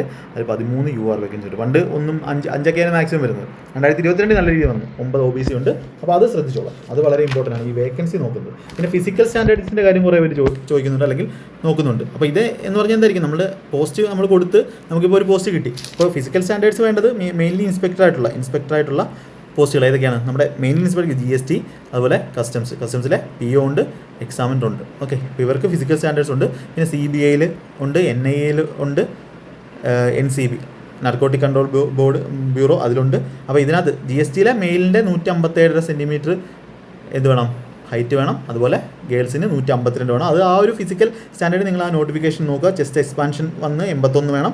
ഇതിനെല്ലാം. പിന്നെ സൈക്ലിംഗ് 8 കിലോമീറ്റർ ഉണ്ട്. അതുപോലെ അതൊക്കെ ചുമ്മാ പാസ്സാവും. പിന്നെ എന്താ, നമ്മുടെ നടത്തമുണ്ട് 1600 മീറ്റർ 15 മിനിറ്റിൽ. ഫീമെയിലിന് 152 സെൻറ്റിമീറ്റർ വേണം ഹൈറ്റ്. GST കസ്റ്റംസ് പ്രിവൻറ്റീവ് ഓഫീസറും എക്സാമിനും 1 കിലോമീറ്റർ 20 മിനിറ്റ് നടക്കണം. അതുപോലെ 3 കിലോമീറ്റർ സൈക്ലിംഗ് ആണുള്ളത്. ഓക്കെ, ഇനി CBA ആൾക്കാർക്ക് ആണുങ്ങൾക്ക് 165 സെൻറ്റിമീറ്റർ വേണം, ഗേൾസിന് 150 വേണം. അതുപോലെ വിഷൻ അവിടെ നോക്കുന്നുണ്ട് ഇവിടെ CBA. ബാക്കി ഇവിടെ ഒന്നും വിഷൻ ഒന്നും ഒരു പ്രശ്നമല്ല, കളർ ബ്ലൈൻഡ്നസ് മാത്രം പറയുന്നുണ്ട്. പക്ഷേ അത് ഒരുപാട് സ്ഥലത്ത് അങ്ങനെ സ്ട്രിക്റ്റ് ആയിട്ടൊന്നും നോക്കുന്നില്ല. പക്ഷെ നോക്കിയാൽ പണി കിട്ടും. അതുകൊണ്ട് ജസ്റ്റ് അത് ശ്രദ്ധിച്ചോളാം. കിട്ടിക്കഴിഞ്ഞിട്ട് അത് നമുക്ക് കളർ ബ്ലൈൻഡ് ആണെന്ന് പറഞ്ഞ് നമ്മളെ റിമൂവ് ചെയ്ത് കഴിഞ്ഞാൽ പിന്നെ ഒരു പോസ്റ്റ് നിങ്ങൾക്ക് കിട്ടത്തില്ല. ഒരു പോസ്റ്റ് നിങ്ങൾക്ക് കിട്ടിക്കഴിഞ്ഞാൽ അത് പിന്നെ മാറ്റം ഉണ്ടാവത്തില്ല. പിന്നെ NIA-യിലൊക്കെ 170 സെൻറ്റിമീറ്റർ വേണം കേട്ടോ, ആണുങ്ങൾക്ക് 170 സെൻറ്റിമീറ്റർ ഹൈറ്റ് വേണം. അതില്ലാന്നുണ്ടെങ്കിൽ ഹൈറ്റ് ഇല്ലാന്നുണ്ടെങ്കിൽ അവർ പുറത്താക്കും, ഉറപ്പായിട്ടും പുറത്താക്കും. അപ്പോൾ ഹൈറ്റൊക്കെ ഉള്ളതാണോ നിങ്ങളുടെ ഫിസിക്കൽ സ്റ്റാൻഡേർഡ്. അപ്പോൾ നിങ്ങളൊരു പ്രശ്നം എന്ന് പറഞ്ഞാൽ നിങ്ങൾക്ക് മാർക്കുണ്ട്, പക്ഷേ 170 സെൻറ്റിമീറ്റർ ഹൈറ്റില്ല. നിങ്ങളിപ്പോൾ NIA വെച്ചു അല്ലെങ്കിൽ CBA വെച്ചു, 125 സെൻറ്റിമീറ്റർ നിങ്ങൾക്ക് ഹൈറ്റില്ലെന്ന് വെച്ചു, ആണുങ്ങളാണ് 160 സെൻറ്റിമീറ്റർ ഉള്ളൂ. ഒരു കാര്യമില്ല, നിങ്ങൾക്ക് മാർക്കുണ്ട്, നിങ്ങൾക്ക് എന്ത് ചെയ്യും, ഈ CBA പോസ്റ്റ് അലോക്കേറ്റ് ആവും. പക്ഷേ എന്ത് ചെയ്യത്തില്ല, അവിടെ പോയി നോക്കുന്ന സമയത്ത് ഫിസിക്കൽ സ്റ്റാൻഡേർഡ് നോക്കുന്ന സമയത്ത് നിങ്ങൾക്ക് അതില്ലെങ്കിൽ നിങ്ങൾ പുറത്താവും. പിന്നെ താഴത്തുള്ള അടുത്ത പോസ്റ്റൊന്നും കിട്ടാൻ പോകുന്നില്ല. അടുത്ത വർഷത്തെ CGL വീണ്ടും എഴുതേണ്ടി വരും. അതുകൊണ്ട് ശ്രദ്ധിച്ചോളാം. CBA നല്ല അത്യാവശ്യം വർക്ക് ലോഡുള്ള ഇതാണ്, പക്ഷേ ത്രില്ലിംഗ് ആണ്. അത് ഓരോരുത്തരെ ഡിപ്പെൻഡ് ചെയ്തിരിക്കും, ആൾക്കാർ കുറവായിരിക്കും അങ്ങനെ പോകുന്നത്. ഓക്കെ, അപ്പോൾ 2023 അപേക്ഷിച്ച് ഇപ്പോൾ എന്താണ് വേക്കൻസി കൂടുതലാണ്. അപ്പോൾ അത് കഴിഞ്ഞ വർഷത്തിൻ്റെ അത്രയും മാർക്ക് വേണ്ടി വരത്തില്ല. പക്ഷേ ഇപ്പോൾ എന്താണ് എക്സാം കുറച്ചുകൂടെ മാർക്കുണ്ട്, ആൾക്കുട്ടികൾക്ക് ഇപ്പോൾ മാർക്കുണ്ട്. യെസ്, ഈ UDC പോസ്റ്റൊക്കെ ലാസ്റ്റ് അയച്ചാൽ മതി. ഓക്കെ, ലാസ്റ്റ് ചെയ്താൽ മതി. അപ്പോൾ നമ്മുടെ നിങ്ങൾ RBയിലെ കട്ട് ഓഫൊക്കെ കണ്ടു കാണും. ഏകദേശം ഒരു 328, അത് നോർമലൈസേഷൻ കഴിഞ്ഞ് നിങ്ങൾക്ക് 328 അല്ലെങ്കിൽ ആ ഒരു റേഞ്ച് ഉള്ളവർക്ക് എന്ത് ചെയ്യാം, നമുക്ക് ഇൻസ്പെക്ടർ പോസ്റ്റ് URൽ 4600 ഗ്രേഡ് പേ പറയാം. ഇതൊന്നും പക്ഷേ നമുക്ക് ഒന്നും പറയാൻ പറ്റത്തില്ല. നല്ല രീതിയിൽ ചേഞ്ച് വരാൻ ചാൻസ് ഉണ്ട്. OBC ഒക്കെ ആകുമ്പോൾ 320 മാർക്കുള്ളവർക്ക് 127 ഉള്ളവർക്ക് 4200 ഗ്രേഡ് പേ നോക്കാം. മിനിമം ജോലി കിട്ടാൻ നിങ്ങളൊരു 315 ഒക്കെ ഉള്ളവരാണെങ്കിൽ, URലും OBCയിലും 315 ഒക്കെ ഉള്ളവരാണെങ്കിൽ നിങ്ങൾക്ക് എന്ത് ചെയ്യാം, ഏതെങ്കിലും ഒരു ജോലി കിട്ടാൻ നിങ്ങളിതായിരിക്കും. പക്ഷേ അതൊക്കെ എന്താണ് സബ്ജക്റ്റ് ടു കണ്ടീഷൻസ് ആണ്, നമുക്കൊന്നും പറയാൻ പറ്റത്തില്ല. അപ്പോൾ അതിപ്പോൾ നോക്കണം. നിങ്ങൾ എന്തായാലും എഴുതാനുള്ള എല്ലാം എഴുതി, മാർക്കെല്ലാം വന്നു. ഇനിയിപ്പോൾ കൊടുക്കുമ്പോൾ നിങ്ങൾക്ക് വേണ്ടുന്ന പോസ്റ്റുകൾ ആദ്യം കൊടുക്കാം. അതായത് നിങ്ങൾക്ക് ഇഷ്ടപ്പെടുന്ന പോസ്റ്റുകൾ, ഇപ്പോൾ വർക്ക് ലോഡും കാര്യങ്ങളും എല്ലാം നിങ്ങൾക്ക് യൂട്യൂബിൽ ഓരോ പോസ്റ്റിൻ്റെയും നിങ്ങൾക്ക് അറിയാൻ പറ്റും. ഏതൊക്കെ ലൊക്കേഷൻ കിട്ടുമെന്നുള്ള കാര്യം വരെ നിങ്ങൾക്ക് അറിയാൻ പറ്റും. നമ്മുടെ കേരളത്തിൽ വേണ്ടുന്ന കാര്യങ്ങളുടെ എല്ലാ ഡീറ്റെയിൽസ് ഞാൻ ഇന്ന് ഇതിനകത്ത് പറഞ്ഞുതരാം. പിന്നെ പാസ്പോർട്ട് ഓഫീസിൽ അത്യാവശ്യം 63 വേക്കൻസി ഉണ്ട് ഓൾ ഇന്ത്യ. പക്ഷേ അതിൽ സ്റ്റേറ്റ് വൈസ് വേക്കൻസി വന്നിട്ടില്ല. അപ്പോൾ അത് വേക്കൻസി കൂടുതലാണെങ്കിൽ അവർ മെറിറ്റിലായിരിക്കും ചെയ്യുന്നത്. നോർമലി റാൻഡം ആയിട്ടാണ് ചെയ്യുന്നത്. പക്ഷേ ഇതും കുഴപ്പമില്ല. പോസ്റ്റ് നമ്മുടെ കേരളത്തിലൊക്കെ കിട്ടാൻ ചാൻസ് ഉള്ളതാണ്. നമ്മുടെ പോസ്റ്റ് ഓഫീസിലെ ഇത് ചാൻസ് ഉണ്ട്, നമുക്ക് വീട്ടിനടുത്ത് തന്നെ കിട്ടാനുള്ള ചാൻസ് ഉണ്ട്. പിന്നെ ഈ പാസ്പോർട്ട് ഓഫീസ് നല്ല ഒരു ഇതാണ്. അപ്പോൾ ഇനി ഒരു നമ്മുടെ കേരളത്തിലുള്ള പോസ്റ്റ്, എന്നിട്ട് ഇതിൻ്റെ ഓരോ റിപ്ലൈയും കൂടി തരാം. അപ്പോൾ കേരളത്തിൽ നമുക്ക് കിട്ടാൻ ചാൻസ് ഉള്ള അല്ലെങ്കിൽ നമുക്ക് എല്ലാവരും നോക്കുന്ന പോസ്റ്റുകൾ ഞാൻ പറയാം. ASO CSS വേണ്ട, IB അതൊക്കെ നോർത്ത് ഇന്ത്യക്കാർ നോക്കുന്നതാണ്. റെയിൽവേസ്, ഇലക്ഷൻ കമ്മീഷൻസ്, ഇത് നമ്മുടെ കേരളത്തിൽ നോക്കുന്നവർ കുറവായിരിക്കും. ME നോക്കും. ME എന്ന് പറഞ്ഞാൽ നമുക്ക് ഡൽഹിയിലായിരിക്കും ആദ്യത്തെ പോസ്റ്റിംഗ്. അത് കഴിഞ്ഞിട്ട് എന്ത് ചെയ്യാം, അത് അത്യാവശ്യം ഹെറ്റിക്കാണ്. ഹെറ്റിക് എന്ന് പറഞ്ഞാൽ വർക്ക് ലോഡുണ്ട്. പിന്നെ നമുക്ക് എന്ത് ചെയ്യാം, പുറത്തോട്ട് പോകാം. സാലറിയും കാര്യങ്ങളൊക്കെ നല്ല വ്യത്യാസം ഉണ്ട്. ഓക്കെ, പിന്നെ IB, റെയിൽവേസ്, ഇലക്ഷൻ കമ്മീഷൻ നമുക്ക് വേണ്ടുന്ന എടുക്കാം. പാർലമെൻറ്റ് ഓഫീസ് അതൊക്കെ ഡൽഹി ആയിരിക്കും. CBICയിലെ നമ്മുടെ ഇൻസ്പെക്ടർ സെൻട്രൽ എക്സൈസിലെ ലെവൽ 7 ആണ്. ഗ്രൂപ്പ് ബി നോൺ ഗസറ്റ് ആണ്. ഇപ്പോൾ ഏകദേശം 56% DAക്കും കൂടെ ആകുമ്പോൾ നമുക്ക് അത്യാവശ്യം 90,95,000 കൂടുതൽ ഗ്രോസ് വരും. എക്സിറ്റിയിൽ ഗ്രോസ് പേ വരും. അപ്പോൾ ഇവിടെ ഗ്രൂപ്പ് ബി നോൺ ഗസറ്റ് ആണ്. നല്ല വേക്കൻസി ഉണ്ട്, 2600 വേക്കൻസി ഉണ്ട്. കേരളത്തിലും അത്യാവശ്യം നല്ല വേക്കൻസി ഞാൻ പറഞ്ഞിട്ടുണ്ടാണ്, വേക്കൻസി ഉണ്ട്.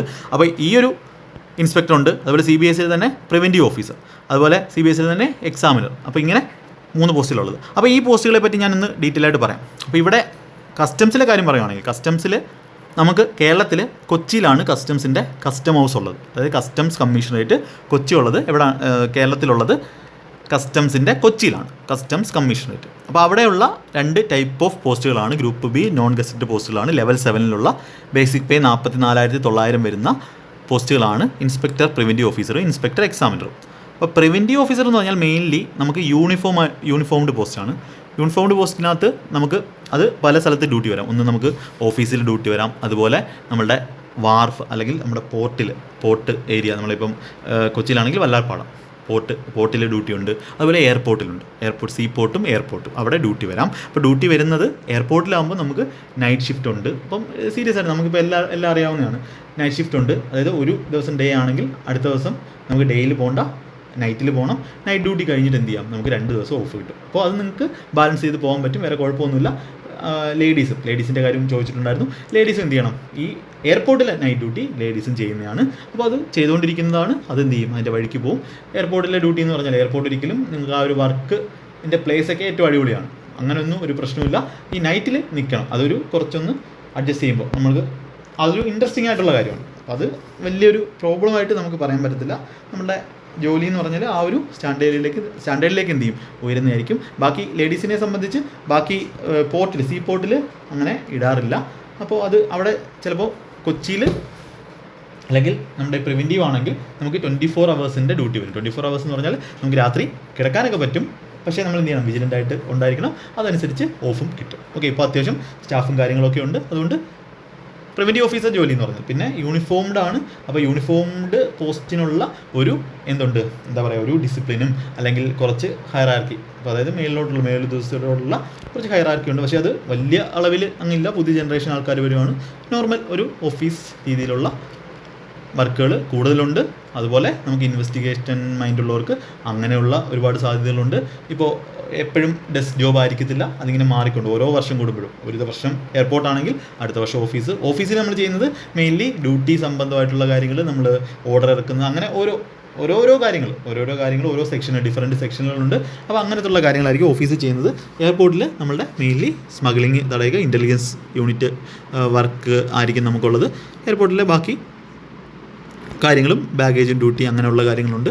അപ്പോൾ അങ്ങനെയുള്ള ഒരു ഒരു അഡ്വഞ്ചറസ് ആയിട്ടുള്ള ഇതാണ് എന്ന് വെച്ചാൽ നല്ലതാണ്. നമുക്ക് നമ്മളുടെ വർക്ക് ലൈഫ് എന്ന് പറഞ്ഞാൽ ഒരു മിക്സ് ആയിരിക്കും. അതായത് എപ്പോഴും നമുക്ക് ഡെസ്ക്ടോപ്പ്, എല്ലാ നാളും നിങ്ങൾ ഡെസ്ക്ടോപ്പ് ചെയ്തുകൊണ്ടിരിക്കേണ്ട, എല്ലാ നാളും നിങ്ങൾ ഇൻവെസ്റ്റിഗേഷനിൽ ഇരിക്കേണ്ട, എല്ലാ നാളും നിങ്ങൾ ഫീൽഡിൽ തന്നെ നിൽക്കേണ്ട. അതിങ്ങനെ മിക്സ് ഓഫ് വർക്കുകളാണ്. അപ്പോൾ അതിനകത്ത് ഒരുപാട് പ്രിവിലേജസും നമുക്ക് എക്സ്ക്ലൂസീവായിട്ട് നമുക്ക് ചെയ്യാൻ പറ്റും. നമുക്കിപ്പോൾ വെസലിലൊക്കെ നമുക്ക് ബോർഡ് ചെയ്യാൻ പറ്റും. ഫോറിൻ വെസൽ നമുക്ക് നമ്മളായിരിക്കും ഓതറൈസ്ഡ്. ഫസ്റ്റ് നമ്മുടെ ഇന്ത്യയിൽ വരുമ്പോൾ നമ്മളുടെ സൈൻ ഉണ്ടെങ്കിലേ ചെയ്യാൻ പറ്റത്തുള്ളൂ. അത് അവർക്ക് അൺലോഡിങ്ങോ ചെയ്യാൻ പറ്റും, എന്തെങ്കിലും കാർഗോ അല്ലെങ്കിൽ പാസഞ്ചർ വെസലിൽ നമ്മൾ നോക്കിയിട്ടേ ആൾ കയറാൻ പറ്റത്തുള്ളൂ, അല്ലെങ്കിൽ അവർക്ക് ഇങ്ങോട്ട് ഇന്ത്യയിലോട്ട് പ്രവേശനം വേണമെങ്കിൽ നമ്മൾ നോക്കണം. അങ്ങനെയുള്ള ഒരുപാട് ഡിസ്ക്രിഷണറി പവേഴ്സ് ഉള്ള ഒരു പോസ്റ്റാണ് ഈ പ്രിവെൻറ്റീവ് ഓഫീസർ എന്ന് പറയുന്നത്. അതുപോലെ തന്നെ എക്സാമിനർ എന്ന് പറഞ്ഞാൽ മെയിൻലി നമ്മളുടെ അപ്രൈസിങ്, നമ്മുടെ ഈ ഡ്യൂട്ടി കാൽക്കുലേഷൻ അങ്ങനെയുള്ള കാര്യങ്ങളായിരിക്കും. അവർക്ക് കൂടുതലും ഓഫീസ് വർക്കുകളായിരിക്കും, അതായത് കമ്പ്യൂട്ടറിലുള്ള വർക്കുകളായിരിക്കും. എന്നാലും എയർപോർട്ട് ഡ്യൂട്ടി ഉണ്ട്, വളരെ വളരെ വിരളമായിട്ട് എയർപോർട്ട് ഡ്യൂട്ടി ഉണ്ട്, പക്ഷെ അത് വളരെ കുറവാണ്. അപ്പോൾ അവർക്ക് കൊച്ചിയിൽ എന്ന് പറഞ്ഞാൽ എപ്പോഴും സ്ഥിരമായിട്ട് ഒരു പ്രൊമോഷനിൽ ചിലപ്പോൾ ചെന്നൈയിൽ പോകേണ്ടി വരും, പക്ഷേ തിരിച്ചു വരാം, കുഴപ്പമൊന്നുമില്ല.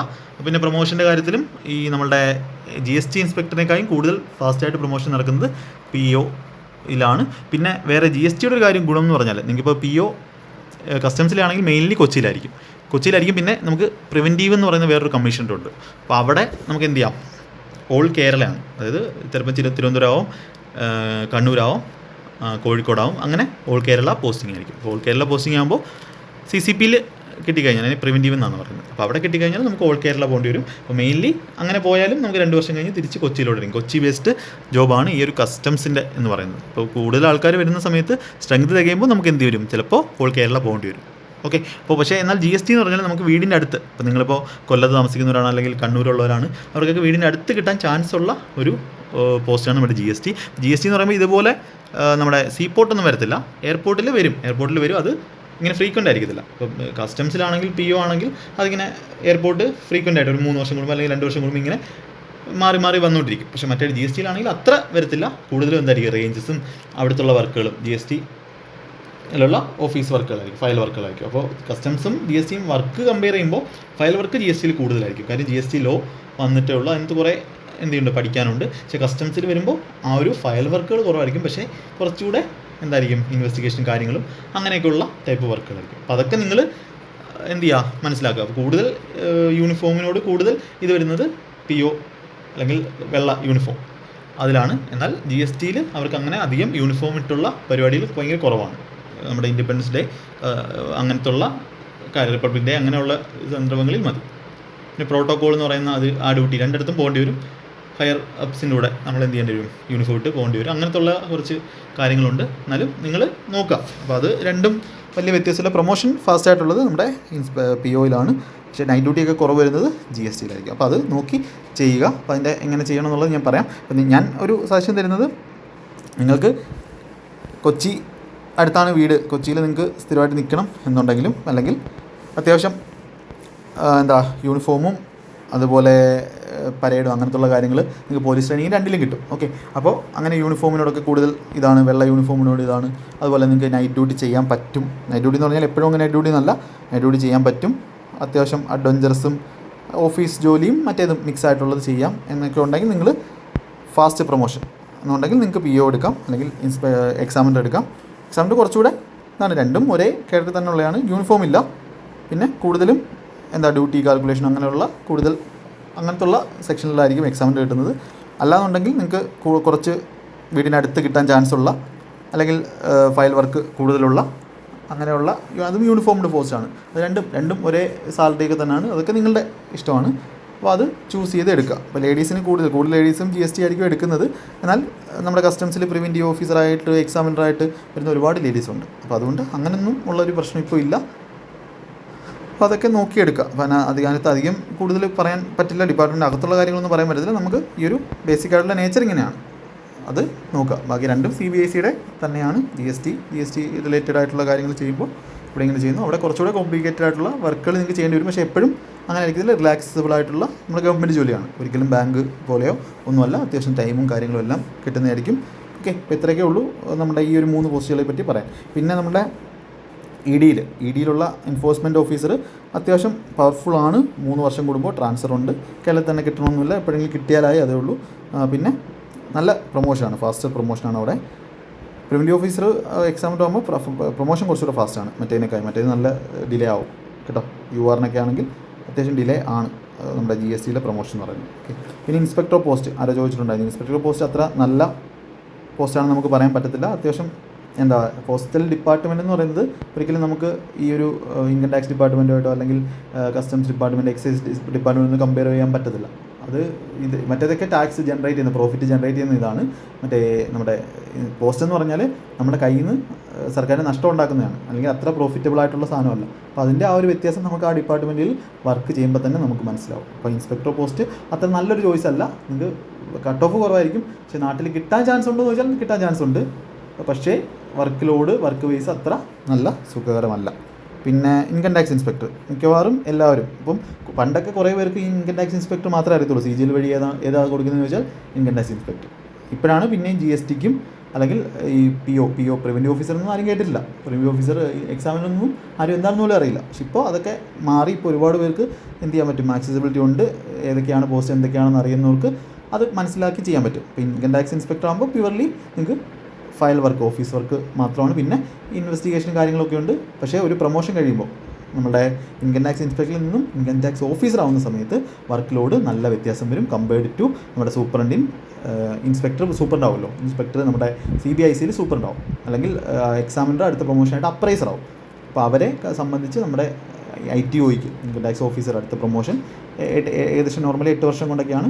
നല്ല വർക്ക് ലോഡ് കൂടുതലായിരിക്കും. പിന്നെ ഇൻകം ടാക്സ് ഇൻസ്പെക്ടറിന് വേറെ ഫിസിക്കലായിട്ടുള്ള സ്റ്റാൻഡേർഡ്സ് ഒന്നും കാര്യങ്ങളൊന്നുമില്ല, യൂണിഫോം ഒന്നുമില്ല. അപ്പോൾ അവർ തമ്മിലുള്ള ഹൈറാർക്കി അത്ര ഇതല്ല എന്ന് വെച്ചാൽ അത്ര സ്ട്രിക്റ്റ് അല്ല. അപ്പോൾ അതൊക്കെ നമുക്ക് നോക്കാം. അപ്പോൾ അത് ഓരോരുത്തരുടെ ഇഷ്ടമാണ്. അപ്പോൾ പറഞ്ഞു, നിങ്ങൾ നോക്കുക നിങ്ങൾക്ക് ഏത് ടൈപ്പ് ജോലിയാണ് വേണ്ടത്. അപ്പോൾ അതും നമുക്ക് ഇൻകം ടാക്സ് ഇൻസ്പെക്ടർ ആയാലും നമുക്ക് ലൊക്കേഷൻ അത്യാവശ്യം വീടിനടുത്ത് കിട്ടാൻ ചാൻസ് ഉണ്ട്. വീടിനടുത്തെന്ന് പറഞ്ഞാൽ തൊട്ടടുത്തല്ല, കിട്ടാൻ ചാൻസ് ഉണ്ട്. എന്നാൽ ദൂരെ കിട്ടാനും ചാൻസ് ഉണ്ട്. അതൊക്കെ ഡിപ്പെൻസ് ആണ് നിങ്ങളുടെ മാർക്കിനെയും. ബാക്കി ലൊക്കേഷൻ കിട്ടുന്നത് നിങ്ങളുടെ മാർക്കിനെ ബേസ് ചെയ്ത്. അപ്പോൾ കേരളം കിട്ടണോ, സോൺ ഒക്കെ നമ്മൾ കിട്ടേണ്ടത്. അപ്പോൾ ഇതിൻ്റെ അടുത്ത പ്രോസസ്സ് എന്ന് പറഞ്ഞാൽ പ്രിഫറൻസ് കഴിഞ്ഞിട്ട് നിങ്ങൾക്ക് ഒരു ലൊക്കേഷൻ കിട്ടും, ഒരു പോസ്റ്റ് കിട്ടും. അത് കഴിഞ്ഞിട്ട് ആ പോസ്റ്റിൽ അവരാണ് നിങ്ങളെ മെയിൽ അയച്ച് നോക്കുന്നത്. നിങ്ങൾക്ക് ഏത് സ്ഥലം വേണമെന്ന് അവർ ചോദിക്കും. അത് മാർക്ക് അനുസരിച്ചായിരിക്കും. മെയിൻലി നമ്മുടെ ഈ പറഞ്ഞ പോസ്റ്റിൽ, ഞാൻ ഇപ്പോൾ പറഞ്ഞ പോസ്റ്റിലെല്ലാം നമ്മുടെ മാർക്ക് അനുസരിച്ചാണ് നമുക്ക് ലൊക്കേഷൻ അലോക്കേറ്റ് ചെയ്യുന്നത്. അപ്പോൾ അതനുസരിച്ച് നിങ്ങൾക്ക് എന്ത് ചെയ്യും, ലൊക്കേഷൻ കിട്ടും. പിന്നെ ഇപ്പോൾ കേരളം കിട്ടിക്കഴിഞ്ഞാൽ അതിനകത്ത് എവിടെ കിട്ടണമെന്നുള്ളത് എന്ത് ചെയ്യും, അവർ റാൻഡമായിട്ടായിരിക്കും നമ്മുടെ പ്രിഫറൻസ് കൊടുക്കുന്നത്. ലേഡീസിനൊക്കെ മാക്സിമം അടുത്ത് കൊടുക്കാറുണ്ട്. പിന്നെ ബാക്കിയൊക്കെ അങ്ങനെ ആയിരിക്കും ചെയ്യുന്നത്. ഓക്കെ, ഇപ്പോൾ GSTയുടെ ഒക്കെ ആണെങ്കിൽ എനിക്ക് 6 വർഷം ഒരു സ്ഥലത്ത് നമുക്ക് നിൽക്കാൻ പറ്റും. കസ്റ്റംസിൻ്റെ കാര്യം പറഞ്ഞു, കൊച്ചിയിലെ കാര്യം പറഞ്ഞു. അത് റെയർ കേസിലാണ് നമുക്ക് ഔട്ട്സൈഡ് പോകേണ്ടി വരുന്നത്. പക്ഷേ പോകേണ്ടി വരും, CCPയിൽ പോകേണ്ടി വരും, എക്സാമിനർ പോകേണ്ടി വരും. പിന്നെ ഇൻകം ടാക്സ് ഇൻസ്പെക്ടറും ട്രാൻസ്ഫർ ഉണ്ട്. ഒരു സ്ഥലത്ത് തന്നെ എപ്പോഴും നിൽക്കാൻ പറ്റത്തില്ല. ഓൾ കേരള ട്രാൻസ്ഫർ ആയിരിക്കും. കേരളത്തിൽ കിട്ടിയാലുള്ള കാര്യമാണ് പറയുന്നത്. ഓക്കെ. പിന്നെ CBIയിൽ സബ് ഇൻസ്പെക്ടർ ഞാൻ പറഞ്ഞു, അത് കുറച്ച് ശ്രദ്ധിച്ച് ചെയ്യേണ്ടതാണ്. നിങ്ങൾക്ക് ആ ഒരു ഫിസിക്കൽ സ്റ്റാൻഡേർഡ്സ് ഉണ്ടോ ആദ്യം അത് വെച്ചിട്ട് അത് കിട്ടിക്കഴിഞ്ഞാൽ പിന്നെ പോകേണ്ടി വരും, വേറെ ഒരു രക്ഷയില്ല. പിന്നെ വർക്ക് അത്യാവശ്യം ഹെക്റ്റിക്കാണ്, അത് മനസ്സിലാക്കി തന്നെ പോവാം. ഓക്കെ. പോകുന്നവർ ടെക്സ്റ്റൈൽസ് വേണ്ട, മൈൻസ് കേരളത്തിൽ വേക്കൻസി ഉണ്ടാകുന്നുണ്ടെങ്കിൽ അത് സ്റ്റേറ്റ് വൈസിൽ പറഞ്ഞിട്ടില്ല, വേക്കൻസി ഉണ്ടെന്നുണ്ടെങ്കിൽ കുഴപ്പമില്ല, ഒരു നല്ല പോസ്റ്റാണ് മിനിസ്ട്രി ഓഫ് മൈൻസ്. പിന്നെ ഓക്കെ, പാസ്പോർട്ട് ഓഫീസ് പറഞ്ഞ 61 വേക്കൻസി ഉണ്ട്, അത് അത്യാവശ്യം നല്ല പോസ്റ്റാണ്. നിങ്ങൾക്ക് ഈ ഒരു മൈൻസിനേക്കായും ഒക്കെ മുന്നേ കൊടുക്കാവുന്നതാണ്. ഇൻസ്പെക്ടർ പോസ്റ്റ് കഴിഞ്ഞിട്ട് വെക്കാവുന്ന ഒരു പോസ്റ്റാണ് നമ്മുടെ പാസ്പോർട്ട് ഓഫീസ്. കേരളത്തിൽ വേക്കൻസി കാണും, അത് നോക്കിക്കോണം, അത് വന്നിട്ടില്ല. പിന്നെ കോസ്റ്റുകളൊന്നും വേണ്ട. NIA നോക്കിക്കോണം. ഈ നമ്മുടെ ഫിസിക്കൽ സ്റ്റാൻഡേർഡ്സ്. പിന്നെ എക്സിക്യൂട്ടീവ് അസിസ്റ്റൻറ്റ് നല്ല പോസ്റ്റാണ്, പക്ഷേ GST ഇൻസ്പെക്ടറൊക്കെ വെച്ച് കഴിഞ്ഞിട്ട് നിങ്ങൾക്ക് എക്സിക്യൂട്ടീവ് അസിസ്റ്റൻറ്റ് വെച്ചാൽ മതി. കാര്യം കസ്റ്റംസിൽ ഒരു വേക്കൻസി ഉള്ളത് URനില്ല, അപ്പോൾ അതുകൊണ്ട് ശ്രദ്ധിച്ചോളാം. എക്സിക്യൂട്ടീവ് കേരളത്തിലെ കാര്യമാണ് പറഞ്ഞത്. ഓക്കെ. പോസ്റ്റ് നല്ലതാണ്, കുഴപ്പമില്ല, പോസ്റ്റ് നല്ല പോസ്റ്റാണ്. അതായത് ടാക്സസിൻ്റെക്കായി മേളിലും ഇൻസ്പെക്ടറിനേക്കാളും താഴെയാണ്. പക്ഷേ ഇവിടുന്ന് ഒരു 5 വർഷം ഒക്കെ കഴിഞ്ഞിട്ടേ നമുക്ക് എന്ത് ചെയ്യാവുള്ളൂ, ഇൻസ്പെക്ടറായിട്ട് മാറാൻ പറ്റത്തുള്ളൂ. അപ്പോൾ അത് ശ്രദ്ധിച്ചോളാം. GST എപ്പോഴും ഇൻസ്പെക്ടർ കിട്ടുന്നതാണ് ഏറ്റവും നല്ലത്. ഓക്കെ.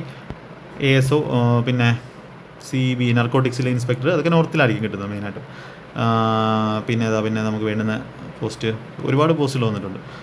CAGയിൽ divisional account കേരളത്തിലില്ല. കേരളത്തിൽ നമ്മുടെ PSCക്കാരാണ് ഡിവിഷണൽ അക്കൗണ്ട് വരുന്നത്. ബാക്കി ചെന്നൈയിലൊക്കെ ഉണ്ട്. ഡിവിഷണൽ അക്കൗണ്ട് അത്യാവശ്യം നല്ല പോസ്റ്റാണ്, വർക്ക് ലൈഫൊക്കെ ബാലൻസൊക്കെ ഉള്ളതാണ്. പിന്നെ ഇൻസ്പെക്ടർ നമ്മുടെ കേരളത്തിൽ ഇൻസ്പെക്ടർ കിട്ടിക്കഴിഞ്ഞാൽ വർക്ക് ലൈഫ് ബാലൻസ് ഒക്കെ സെറ്റാണ്, പ്രശ്നമൊന്നുമില്ല. അങ്ങനെ ഫാമിലി ലൈഫിനൊന്നും അഫക്റ്റ് ചെയ്യുന്ന രീതിയിലൊന്നുമില്ല. ഓക്കെ. അങ്ങനെയൊന്നും സീനൊന്നുമില്ല. പിന്നെന്താ, നർക്കോട്ടിക്സ് ഉണ്ട്, സ്റ്റാറ്റിസ്റ്റിക്കൽ. ഓക്കെ. JSOയും ഒരുപാട് വേക്കൻസി ഉണ്ട്, 725 ഉണ്ട്. സ്റ്റേറ്റ് വൈസ് നോക്കുക. JSOയും നമ്മുടെ സർവേ ടൈപ്പാണ്, എപ്പോഴും ഓഫീസിൽ തന്നെ ആയിരിക്കത്തില്ല. അപ്പോൾ അതൊക്കെ നോക്കി നിൽക്കുന്നവർക്ക് എന്ത് ചെയ്യാം, പുറത്ത് എപ്പോഴും ഓഫീസിലായിരിക്കത്തില്ല, ഫീൽഡ് ഉണ്ട്. അപ്പോൾ അതുകൂടെ ഒന്ന് നോക്കിക്കോളാം. ഓക്കെ. ഓൾ ഇന്ത്യ ആണ്, അത് മെറിറ്റ് അനുസരിച്ചാണ് വെക്കുന്നത്. പിന്നെ ഓഡിറ്റർ നല്ല പോസ്റ്റാണ്, വേക്കൻസി നോക്കിക്കോളാം. ഇപ്പോൾ CAG ഓഡിറ്റർ, ഇത് നമുക്ക് കിട്ടിക്കഴിഞ്ഞിട്ട് സ്റ്റേറ്റ് വൈസ് വേക്കൻസി വരത്തുള്ളൂ. CAG ഓഡിറ്റർ നല്ലതാണ്, തിരുവനന്തപുരത്തൊക്കെ കിട്ടാൻ ചാൻസ് ഉള്ളതാണ്. CAG ഓഡിറ്റർ ലെവൽ 5 ആണ് കേട്ടോ. അതെല്ലാം accountant, CG accountant, CGCA accountant. Okay. അതൊക്കെ വേക്കൻസി നോക്കി ചെയ്യുക കേട്ടോ. ഡിപ്പാർട്ട്മെൻറ്റ് ഓഫ് പോസ്റ്റിൽ ഇത് നമുക്ക് കേരളത്തിൽ വേക്കൻസി ഇല്ലെന്ന് തോന്നുന്നു. വേക്കൻസി ഇല്ല. പോസ്റ്റൽ അസിസ്റ്റൻ്റ് ഒരുപാട് വേക്കൻസികളാണ്. പോസ്റ്റൽ അസിസ്റ്റൻ്റ് ഒരു കാര്യം പറഞ്ഞാൽ സാറ്റർഡേ വർക്കിംഗ് ആണ്. ബാക്കി എല്ലാ സ്ഥലത്തും എന്താണ് നോർമൽ ഓഫീസ് ടൈം ആണെങ്കിൽ സാറ്റർഡേ ഇല്ല. അപ്പോൾ ഞാനൊരു കാര്യം പറയാം, നമ്മളുടെ ഈ ഒരു ഇപ്പോൾ GST ഇൻസ്പെക്ടർ അല്ലെങ്കിൽ കസ്റ്റംസ് ഇൻസ്പെക്ടർ, അപ്പോൾ അവരൊക്കെ ഓഫീസിലാണ് എക്സാമിൻ്റെ. ഇൻകം ടാക്സ് ഇൻസ്പെക്ടർ ഓഫീസിലാണെങ്കിൽ സാറ്റർഡേ സൺഡേ ഓഫാണ്. ഇൻകം ടാക്സിലൊക്കെ വരുമ്പോൾ ആ ഒരു മാർച്ച് ഫെബ്രുവരി മാർച്ച് ഏപ്രിൽ ആ സമയത്ത് എന്ത് ചെയ്യും, നല്ല വർക്ക് ലോഡാണ്. സാറ്റർഡേ സൺഡേ ഒക്കെ വരേണ്ടി വരും. പക്ഷേ മറ്റേടത്ത് അത്ര വലിയ പ്രശ്നം വരത്തില്ല. സാറ്റർഡേ സൺഡേ മെയിൻലി ഓഫീസാണെങ്കിൽ ഓഫായിരിക്കും. ഇപ്പോൾ നിങ്ങൾക്ക് എയർപോർട്ട് ആണെങ്കിൽ നിങ്ങൾക്ക് അതനുസരിച്ചുള്ള ഓഫ് കിട്ടും. നിങ്ങൾ എന്തായാലും മാസത്തിലൊരു 25 ദിവസത്തിൽ കുറവായിരിക്കും നിങ്ങൾ വർക്ക് ചെയ്യുന്നത്, അത് ഉറപ്പാണ്. 100%, 150% ഉറപ്പാണ്. അത്യാവശ്യം ലീവുകളും കാര്യങ്ങളൊക്കെ നിങ്ങൾക്ക് അത് ഓരോ സെക്ഷൻ അനുസരിച്ച് ഇരിക്കും. ഓക്കെ. യെസ്. ഇപ്പോൾ പക്ഷേ പോസ്റ്റൽ അസിസ്റ്റൻ്റിൻ്റെ കേസിൽ നമ്മൾ പബ്ലിക് ഡീലിങ്സ് കൂടുതലാണ്. പിന്നെ നമ്മുടെ സാറ്റർഡേ വർക്കിംഗ് ആണ്, അത്യാവശ്യം വർക്ക് ലോഡ് ഉണ്ട്. അത്യാവശ്യം വലിയ പാടുള്ള കാര്യമൊന്നുമല്ല. പിന്നെ ഏറ്റവും വലിയ ഗുണമെന്ന് പറഞ്ഞാൽ നമുക്ക് വീടിൻ്റെ അടുത്ത് നിങ്ങൾക്ക് കിട്ടും. പിന്നെ ഈ യൂണിയൻ്റെ ഇതൊക്കെ ഉണ്ട്. പിന്നെ അത്ര ഡിപ്പാർട്ട്മെൻറ്റും അത്ര റിച്ച് അല്ല. അത് വർക്ക് ചെയ്യുമ്പം നമുക്ക് മനസ്സിലാവും. പബ്ലിക് ഡീലിംഗ് ഉള്ളതുകൊണ്ട് പിന്നെ വർക്കും കുറച്ച് അതുപോലെ ആയിരിക്കും. പക്ഷെ നമുക്ക് വീടിൻ്റെ അടുത്ത് ജോലി ചെയ്യാം. അത്യാവശ്യം വലിയ പ്രഷറൊന്നുമില്ല, വലിയ ഉത്തരവാദിത്തങ്ങളോ കാര്യങ്ങളോ. മറ്റേടത്തൊക്കെ ഉത്തരവാദിത്തങ്ങളുണ്ട്.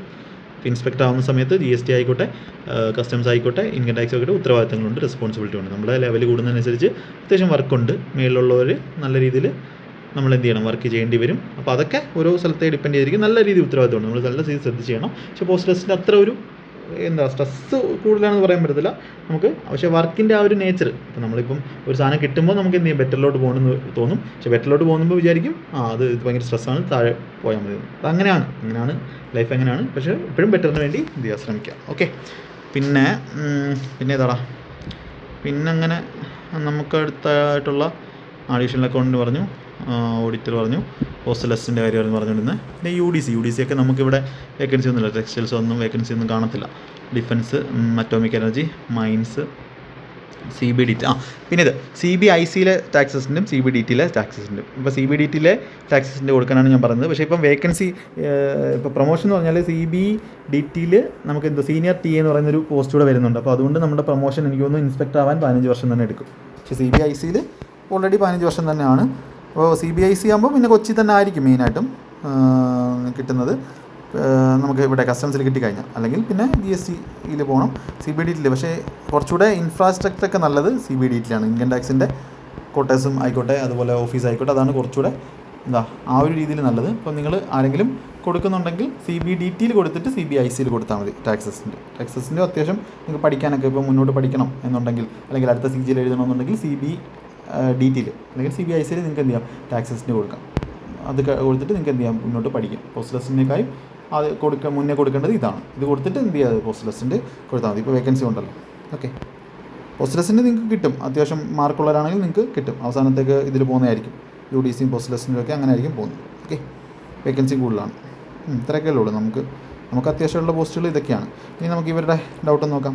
ഹോം പോസ്റ്റിംഗ് കിട്ടാൻ പറ്റുന്ന ഇൻസ്പെക്ടർമാർ, ഹോം പോസ്റ്റിംഗ് കിട്ടാൻ പറ്റുന്നത് mainly GST inspector, PO, customs, examiner. അതൊക്കെ വേക്കൻസി കുറവാണ് കേട്ടോ. എക്സാമിനറൊക്കെ നമുക്ക് ഹോം പോസ്റ്റിംഗ് എന്ന് പറയാൻ പറ്റത്തില്ല.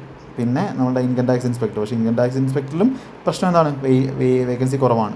UR തന്നെ 13 ഇതേ ഉള്ളൂ. മിക്കവാറും ആൾക്കാർ ഈ GST ITയും PO ആയിരിക്കും കൊടുക്കുന്നത്. ഇത് 3 ആയിരിക്കും കൊടുക്കുന്നത്. അപ്പോൾ ഇത് കിട്ടാനുള്ള ചാൻസുള്ള ഇതൊക്കെയാണ്. ഞാൻ ഈ പറഞ്ഞ ഇൻസ്പെക്ടർ പോസ്റ്റിലാണ് കിട്ടാനുള്ളത്. അതിൽ GSTക്ക് വേക്കൻസി കൂടുതലായതുകൊണ്ട് കേരളത്തിൽ നിന്ന് കൂടുതൽ പേർക്ക് കിട്ടുന്നത് GST ആയിരിക്കും. അതിന് ഇൻകം ടാക്സിന് വേക്കൻസി ഇത്രയുണ്ട്. അപ്പോൾ അത് എന്ത് ചെയ്യും, ആൾക്കാർ കൊടുക്കും. അപ്പോൾ അത് നിങ്ങളുടെ യൂണിഫോമിൻ്റെ കാര്യവും ബാക്കി വലിയ വർക്ക് വൈസ് വലിയ വ്യത്യാസമൊന്നുമില്ല. ഇവിടെ പ്രൊമോഷൻ വരുന്ന സമയത്ത് ഇവിടെ എന്ത് ചെയ്യും, കൂടുതൽ വർക്ക് ലോഡ് വരും. GSTയിൽ പ്രൊമോഷന് കുറച്ച് ഇതുണ്ട്. PO ആണെന്നുണ്ടെങ്കിൽ നിങ്ങൾക്ക് പ്രൊമോഷൻ്റെ കാര്യത്തിലും ബാക്കി അതൊക്കെ നിങ്ങളുടെ ഇഷ്ടം. കുറച്ച് യൂണിഫോമും ഒക്കെ നിങ്ങൾക്ക് നോക്കാം, യൂട്യൂബിലൊക്കെ തന്നെ വീഡിയോസ് നോക്കാം. ബാക്കി സാലറിയും കാര്യങ്ങളൊക്കെ സെയിം തന്നെയാണ്. ഓക്കെ, അപ്പോൾ അത് their pros cons job profile ഇതൊക്കെ തന്നെയാണ്. ITയുടെ പ്രൊഫൈൽ എന്ന് പറഞ്ഞാൽ മെയിൻലി എന്താ ഓഫീസ് വർക്കുകളായിരിക്കും. പിന്നെ ഇൻ്റലിജൻസ് എല്ലാം ഉണ്ട്. ടാക്സ് റിലേറ്റഡ് ആയിട്ടുള്ള ജോലികളാണ് എല്ലാം. ഓക്കെ, ഇതിനകത്ത് ഇത്രയൊക്കെ ഉള്ളൂ ജോബ് പ്രൊഫൈലൊക്കെ പറയാനുള്ളത്. CBDT ടാക്സിനാണ് കസ്റ്റംസ് ടാക്സ് മികച്ചത്. നമുക്ക് ഇൻഫ്രാസ്ട്രക്ചറൊക്കെ വെച്ചിട്ട് CBDTയിലെ ടാക്സസിനാണെന്ന് പറയാം. ഓക്കെ, ഇനി കസ്റ്റംസ് PO എക്സാമിന് ടാക്സസിൻ്റെ ഇത് കിട്ടിയാൽ കേരളത്തിൽ കൊച്ചി മാത്രമല്ല കസ്റ്റംസ് PO കിട്ടിയാൽ കൊച്ചിയിലാണ് മെയിൻലി പോസ്റ്റിംഗ്. കൊച്ചിയിലാണ് കമ്മീഷനായിട്ട് ഉള്ളത്. ഇപ്പോൾ വിഴിഞ്ഞൊക്കെ വന്നുകൊണ്ട് അങ്ങോട്ടും പോസ്റ്റിംഗ് വരാം. ഞാൻ പറഞ്ഞു CCP എന്ന് പറയുന്ന അവിടോട്ട് എന്ത് ചെയ്യാം, നമുക്ക് ട്രാൻസ്ഫർ വരാം. അപ്പോൾ അത് കുറച്ച് കാലത്തേക്കായിരിക്കും. മെയിൻലി കൊച്ചിയിലാണ് എൻ്റെ ഓഫീസ് എന്ന് പറയുന്നത്, ഹെഡ് ഓഫീസ് എന്ന് പറയുന്നത്. എക്സാമിനറും അതുപോലെ തന്നെ. എക്സാമിൻ്റെ ചെന്നൈ പോകേണ്ടി വരും നമ്മൾ പ്രൊമോഷൻ കിട്ടുമ്പോൾ. പക്ഷെ അത് കുറച്ച് നാളത്തേക്ക് പോകണമെന്ന് നിർബന്ധമില്ല. പക്ഷേ ഇപ്പോൾ സാധാരണ കൊച്ചിൻ കസ്റ്റംസിൻ്റെ അണ്ടറിലാണ് നമ്മളുടെ ഈ ഒരു ചെന്നൈ കസ്റ്റംസിൻ്റെ അണ്ടറിലാണ് കൊച്ചിയിലുള്ള എക്സാമിനേഴ്സ് വരുന്നത്. അപ്പോൾ അവിടോട്ട് പ്രൊമോഷൻ കിട്ടുമ്പോൾ ചിലപ്പോൾ പോകേണ്ടി വരും. പക്ഷേ അവിടെ വേക്കൻസി, അവിടെ ആളുകൾ ഓൾറെഡി ഉണ്ടെങ്കിൽ പോകേണ്ട ആവശ്യം വരത്തില്ല. പക്ഷേ അതൊക്കെ കുറച്ച് നാളത്തേക്ക്. കസ്റ്റംസിൽ ടാക്സസിന് കിട്ടിക്കഴിഞ്ഞാൽ കസ്റ്റംസിലാണ് കിട്ടുന്നതെങ്കിൽ കൊച്ചി തന്നെ ആയിരിക്കും. അല്ലാന്നുണ്ടെങ്കിൽ ഇപ്പോൾ ഈ നമ്മുടെ GSTയിലാണെങ്കിൽ നമുക്ക് ഓൾ കേരള കിട്ടും. എവിടേക്കാണെന്ന് പറഞ്ഞാൽ നമുക്ക് മെയിൻ സിറ്റീസിലെല്ലാം ഉണ്ട്. ഇപ്പം എന്താ കസ്റ്റംസിൽ തന്നെ പോവുകയാണെങ്കിൽ നമുക്ക് തിരുവനന്തപുരം ഉണ്ട്. മെയിൻലി തിരുവനന്തപുരം, കോഴിക്കോട്, കണ്ണൂർ, പിന്നെ കൊല്ലത്തൊക്കെ ഉണ്ട്. പക്ഷേ അത് കുറവാണ്, വേക്കൻസി ഒക്കെ കുറവായിരിക്കും, സ്ഥലങ്ങളും കുറവായിരിക്കും. മെയിൻലി CCP ആയാലും നമുക്ക് തിരുവനന്തപുരം, കണ്ണൂർ, കോഴിക്കോട്. ഓക്കെ, തിരുവനന്തപുരം, കോഴിക്കോട് നമുക്ക് പോകാൻ ചാൻസ് ഉണ്ട്. കോഴിക്കോടായിരിക്കും കൂടുതൽ ഉള്ളത്. Okay, yes. Inspector PET fail ആക്കാറുണ്ട്. സാധാരണ ഫെയിൽ ആക്കാറില്ല. ഇൻസ്പെക്ടർ കേരളത്തിൽ നിന്നും ആരും ഫെയിൽ ആവുന്ന ഞാൻ കണ്ടിട്ടില്ല.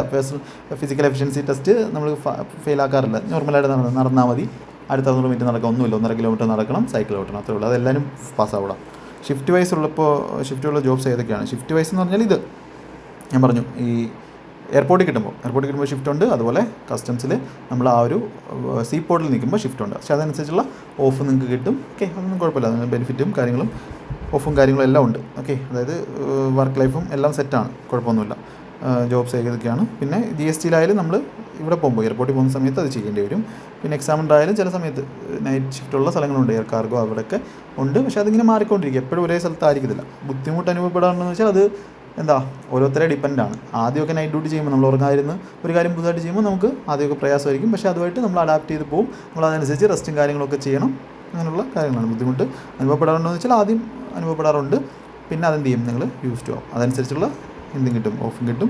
അവർക്ക് അത്രമാത്രം അങ്ങ് കഠിനാധ്വാനമൊന്നും നമുക്ക് പറയാൻ പറ്റില്ല. റെയിൽവേ ജോലി പോലെയൊന്നും അത്ര പ്രശ്നമില്ല. അത് ക്ലിയർ ആണെന്ന് വിശ്വസിക്കുന്നു. പോസ്റ്റ് ഇൻസ്പെക്ടർ സ്റ്റേറ്റ് വൈസ് ഒക്കെ എഴുതിയിട്ടില്ല. ടോപ്പ് 10 വെച്ചാൽ നല്ല തീരുമാനം. ഞാനൊരു കാര്യം പറയാം, മാർക്ക് അത്യാവശ്യം ഉണ്ടെങ്കിൽ നിങ്ങളെപ്പോഴും നിങ്ങൾക്ക് വേണ്ടുന്ന നല്ല പോസ്റ്റുകൾ ആദ്യം വെക്കുക. അപ്പോൾ ഞാൻ പറഞ്ഞ 4 പോസ്റ്റുകൾ, ഇൻകം ടാക്സിൻ്റെ, GSTയുടെ, കസ്റ്റംസിലെ PO, കസ്റ്റംസിലെ എക്സാമിനർ, ഇത് കഴിഞ്ഞിട്ട് ബാക്കി പോസ്റ്റുകൾ വെക്കാൻ നോക്കുക. നോർമലായിട്ടുള്ള ഒരാളാണ് നിങ്ങൾക്ക് അങ്ങനെയാണെങ്കിൽ. അല്ല ED കാര്യങ്ങളൊക്കെ വേണമെങ്കിൽ അങ്ങനെ വെക്കാം. അത് കഴിഞ്ഞിട്ടൊക്കെ വെച്ചാൽ മതി കേട്ടോ. പോസ്റ്റൽ ഇൻസ്പെക്ടർ അത്രമാത്രം നല്ല ജോലിയൊന്നും പറയാൻ പറ്റത്തില്ല. അത്യാവശ്യം പൈസ ഉണ്ട്, അതായത് സാലറി ഉണ്ട്. പക്ഷേ ആ ഒരു വർക്ക് പ്രൊഫൈൽ അത്ര നല്ല ആയിരിക്കില്ല. ഓക്കെ. അതേപോലെ AEO ED ഫ്രീക്വൻറ്റ് ട്രാൻസ്ഫർ 3 വർഷം കൂടുമ്പോൾ transfer. Assistant in ED level 6 ആകെ 9 വേക്കൻസി ഉള്ളൂ. അത് അറിയില്ല, കേരള സാധ്യത ഉണ്ടോ അതറിയില്ല, എനിക്കറിയില്ല. CAG ഓഡിറ്റർ 200 വേക്കൻസി ഉണ്ടെങ്കിലും സ്റ്റേറ്റ് വൈസ് അത് CAG ഓഡിറ്റർ ഇത് കഴിഞ്ഞിട്ട് അലോക്കേഷൻ കഴിഞ്ഞിട്ടേ കിട്ടത്തുള്ളൂ. സാധാരണ തിരുവനന്തപുരത്തൊക്കെ വരാറുണ്ട് ഇതിൻ്റെ ഫോക്കസ്. ഇത് CBSE ടാക്സിന് മുന്നേ വെച്ചാൽ നല്ല തീരുമാനം ആയിരിക്കുമോ? അത് പ്രശ്നം എന്ന് പറഞ്ഞാൽ CAG ഓഡിറ്ററിൻ്റെ വേക്കൻസി കിട്ടത്തില്ല, വന്നിട്ടേ റിസൾട്ട് വന്നിട്ടേ കിട്ടത്തുള്ളൂ. അപ്പോൾ അത് കൊടുത്തോ, കുഴപ്പമില്ല, CAG ഓഡിറ്റർ കൊടുത്തോ, നമുക്ക് കേരളത്തിൽ കിട്ടാൻ ചാൻസ് ഉള്ളതാണ് ഓഡിറ്റർ എന്ന് പറയുന്നത്. ഇപ്പോൾ CBDT CBIC അത് കഴിഞ്ഞിട്ട് വെച്ചാൽ മതി, കുഴപ്പമില്ല, നല്ല തീരുമാനം, പ്രശ്നമൊന്നുമില്ല. നിങ്ങൾക്ക് ഒട്ടും താല്പര്യമില്ലെന്നുണ്ടെങ്കിൽ CBDT തന്നെ കൊടുക്കുക. CAG ഓഡിറ്റർ ഒന്ന് യൂട്യൂബിൽ സെർച്ച് ചെയ്ത് നോക്കാം. ലെവൽ 5ഉം ലെവൽ 6 4 തമ്മിൽ വ്യത്യാസം ഉണ്ടോയെന്ന് ചോദിച്ചാൽ ഉണ്ട്. രണ്ടിടത്ത് നിങ്ങൾക്ക് എന്ത് ചെയ്യാം, പ്രിപ്പറേഷനൊക്കെ ചെയ്യാം, അടുത്ത പ്രിപ്പറേഷനൊക്കെ ചെയ്യാം. ഓഡിറ്റർ കുറച്ചുകൂടെ സമയം നിങ്ങൾക്ക് കിട്ടുന്നതായിരിക്കും കേട്ടോ. അപ്പോൾ അതൊന്ന് ജസ്റ്റ് ഒന്ന് നോക്കുക, കേരളത്തിൽ കഴിഞ്ഞ വർഷമൊക്കെ കിട്ടിയിട്ടുണ്ടോ എന്ന് നോക്കുക. കിട്ടുന്നുണ്ടെങ്കിൽ നിങ്ങൾക്ക് ധൈര്യമായിട്ട് വെക്കാം. 270 വേക്കൻസി ഉണ്ടെങ്കിലും കേരളത്തിലെ ഇനി ഇല്ലെങ്കിൽ നമുക്ക് പണി കിട്ടും. പക്ഷേ ഇതിൽ കേരളത്തിൽ സെപ്പറേറ്റ് വേക്കൻസി ഉണ്ട്. അപ്പോൾ അത് നിങ്ങളൊന്ന് ആലോചിച്ച് ചെയ്യാം. ഒട്ടും കേരളത്തിൽ പുറത്ത് പോകാൻ പറ്റത്തില്ല എന്നുണ്ടെങ്കിൽ CBDT തന്നെ വെക്കുക, കുഴപ്പമില്ല. കേരള പോസ്റ്റിംഗ് ചാൻസ് ഉള്ള പോസ്റ്റുകൾ അത് ഞാൻ പറഞ്ഞു. ഔട്ട്സൈഡ് കേരള കിട്ടിയാലും ട്രാൻസ്ഫർ പോസ്റ്റുകൾ ഭയങ്കര പാടാണ്. ഇൻസ്പെക്ടറൊന്നും ട്രാൻസ്ഫർ കിട്ടത്തില്ല. ഇൻസ്പെക്ടർ പോസ്റ്റുകളെല്ലാം ഇൻ്റർ കമ്മീഷനായിട്ട് ട്രാൻസ്ഫർ, ഞാൻ പറഞ്ഞതെല്ലാം ബാൻഡാണ്. പോസ്റ്റൽ അസിസ്റ്റൻ്റ് ആയാലും പോസ്റ്റൽ അസിസ്റ്റൻ്റ് കിട്ടിക്കഴിഞ്ഞാൽ നമുക്ക് കിട്ടും. നമുക്ക് പോസ്റ്റൽ അസിസ്റ്റൻ്റ് കിട്ടുന്നെങ്കിൽ നമുക്ക് എങ്ങനെയെങ്കിലുമൊക്കെ വരാം, അല്ലാതെ ബാക്കിയെല്ലാം പാടായിരിക്കും. ഇൻസ്പെക്ടർ പോസ്റ്റ് ആയാലും എനിക്കൊന്ന് വരാൻ പറ്റും, പക്ഷേ ബാക്കി ഒക്കെ പാടായിരിക്കും. റാൻഡ് അലോക്കേഷൻ കാണിക്കുന്ന പോസ്റ്റുകളുടെ അലോക്കേഷനൊക്കെ എങ്ങനെയായിരിക്കും? റാൻഡ് അലോക്കേഷൻ എന്ന് പറഞ്ഞാൽ എന്താ ഉദ്ദേശിക്കുന്നത്? ഇൻസ്പെക്ടർ ലെവലാണെങ്കിൽ നമ്മുടെ മാർക്ക് അനുസരിച്ചായിരിക്കും നമുക്ക് സോണ്, കേരളമാണെങ്കിൽ ചെന്നൈ ആണെങ്കിൽ അതൊക്കെ ചെയ്യുന്നത്. റാൻഡ് അലോക്കേഷൻ നമുക്കുള്ള പോസ്റ്റുകളിൽ അങ്ങനെ റാൻഡ് അലോക്കേഷൻ ഇല്ല. ബാക്കി നോർത്ത് ഇന്ത്യൻ അങ്ങനെയുള്ള സാധനങ്ങളിലാണ് മെയിനായിട്ട് റാൻഡ് അലോക്കേഷൻ വരുന്നത്. SAS എക്സാം നമ്മുടെ ഓഡിറ്റർ ആയിട്ടുള്ളവർക്ക് എഴുതിയിട്ട് AO അല്ലെങ്കിൽ അസിസ്റ്റൻറ്റ് ഓഡിറ്റ് ഓഫീസർ അങ്ങനെ ആവാനുള്ളതാണ്. അത് ഓഡിറ്ററായി കഴിഞ്ഞാൽ അല്ലെങ്കിൽ ആ ഒരു ഇതായി കഴിഞ്ഞിട്ട് 3 വർഷം കഴിഞ്ഞ് എലിജിബിലിറ്റി ഉണ്ട്, അത് എഴുതാം. അങ്ങനെയുള്ള എക്സാമാണ്. അതൊന്നും ഇപ്പോഴും നിങ്ങൾ നോക്കേണ്ട ആവശ്യമില്ല. അത് പാസ്സാകാൻ കുറച്ച് പ്രയാസമാണ്, പക്ഷേ അത് പാസ്സാവാന്നേ ഉള്ളൂ. മാൻഡേറ്ററി ട്രാൻസ്ഫർ ഉള്ള പോസ്റ്റുകളാണ് നമ്മുടെ ED CBI അതൊക്കെ, അല്ലാതെ ബാക്കിയൊന്നും ട്രാൻസ്ഫറേ ഇല്ല. പിന്നെ അകത്തുണ്ട്, ഇപ്പോൾ കേരളം കിട്ടിക്കഴിഞ്ഞാൽ കേരളത്തിനകത്ത് തന്നെ ട്രാൻസ്ഫർ ഉണ്ട്, ബാക്കി ഇൻസ്പെക്ടറും കാര്യങ്ങളൊക്കെ. ഞാൻ പറഞ്ഞില്ലേ GSTക്കാരന് 6 വർഷം ഒരു ഇതിൽ ജില്ലയിൽ അങ്ങനെ എന്തോ ആണ്, അങ്ങനെയാണ്. അപ്പോൾ അങ്ങനെ ട്രാൻസ്ഫർ ഉണ്ട്. അല്ലാതെ മാൻഡേറ്ററി ആയിട്ട് ട്രാൻസ്ഫർ ഉള്ളതാണതല്ല. പക്ഷേ ദൂരെ സ്റ്റേറ്റിൻ്റെ കാര്യമാണോ മറ്റേതാണോ ചോദിച്ചതെന്ന് എനിക്കറിയില്ല. ഇത്രയൊക്കെ ഡൗട്ടായിരുന്നു നിങ്ങൾക്ക് ഉള്ളത്. ഏകദേശം കുറച്ച് കാര്യങ്ങളൊക്കെ ക്ലിയർ ചെയ്താൻ പറ്റിയെന്ന് വിശ്വസിക്കുന്നു. അപ്പോൾ നിങ്ങൾക്ക് എല്ലാ കാര്യങ്ങളും യൂട്യൂബിൽ അവൈലബിൾ ആണ്. നിങ്ങൾ ആ പോസ്റ്റിൻ്റെ കാര്യങ്ങളൊക്കെ ജസ്റ്റ് ഒന്ന് ചെക്ക് ചെയ്യുക, എന്നിട്ട് മാത്രം കൊടുക്കുക. അപ്പോൾ നാളെ തന്നെ കൊടുക്കാൻ നോക്കുക, ഒരിക്കലും അവസാന ദിവസത്തേക്ക് വെക്കരുത്. ഇനി എന്തെങ്കിലും നിങ്ങൾക്ക് ഡൗട്ട് കൂടുതലായിട്ടുണ്ടെങ്കിൽ നിങ്ങൾ എന്ത് ചെയ്യുക, ഇത് കമൻറ്റായിട്ട് ചോദിക്കുക. CGL 2025 പ്രിപ്പറേഷൻ നിങ്ങളെല്ലാവരും തുടങ്ങിയെന്ന് വിശ്വസിക്കുന്നു. അപ്പം നല്ല പോസ്റ്റ് മനസ്സിലാക്കാണ് ഇപ്പോൾ ഓരോ പോസ്റ്റിൻ്റെ കാര്യം. നല്ല പോസ്റ്റ് കിട്ടാൻ നിങ്ങൾക്ക് നല്ല മാർക്ക് വേണ്ടി വരും. അപ്പോൾ നല്ല മാർക്ക് വേണ്ടി വരും, അതുകൊണ്ട് നല്ലോണം വർക്ക് ചെയ്യണം. അപ്പോൾ ഇപ്പോൾ മാർക്ക് കുറഞ്ഞവരും CGL 2025 വേണ്ടി പഠിച്ചോളുക. നമ്മുടെ ചാനലിൽ ഒരുപാട് ക്ലാസ്സുകൾ വരുന്നുണ്ട്. നിങ്ങൾ ആ അർജുന ബാച്ചും ഏകലവ്യ ബാച്ചിലെ എല്ലാ ക്ലാസ്സിലും കണ്ടു തീർക്കുക. അതുപോലെ ഷോർട്ട് വീഡിയോസ് എല്ലാം കണ്ടു തീർക്കുക. നമ്മുടെ CGLൻ്റെ ക്ലാസ്സുകൾ ആരംഭിക്കുന്നതായിരിക്കും. ബാക്കിയെല്ലാം കണ്ട് നന്നായിട്ട് പഠിക്കുക. നിങ്ങൾക്ക് ഒലി ബോർഡിൻ്റെ സൊല്യൂഷൻ വീണ്ടും തുറന്നതായിരിക്കും. ഓക്കെ, നമുക്ക് അടുത്ത വീഡിയോയിൽ കാണാം. നന്നായിട്ട് പഠിക്കുക. എല്ലാവർക്കും all the best. Thank you. കമൻറ്റായിട്ട് പറയുക കേട്ടോ, ഷെയർ ചെയ്ത് കൊടുക്കുക മാക്സിമം പേർക്ക്.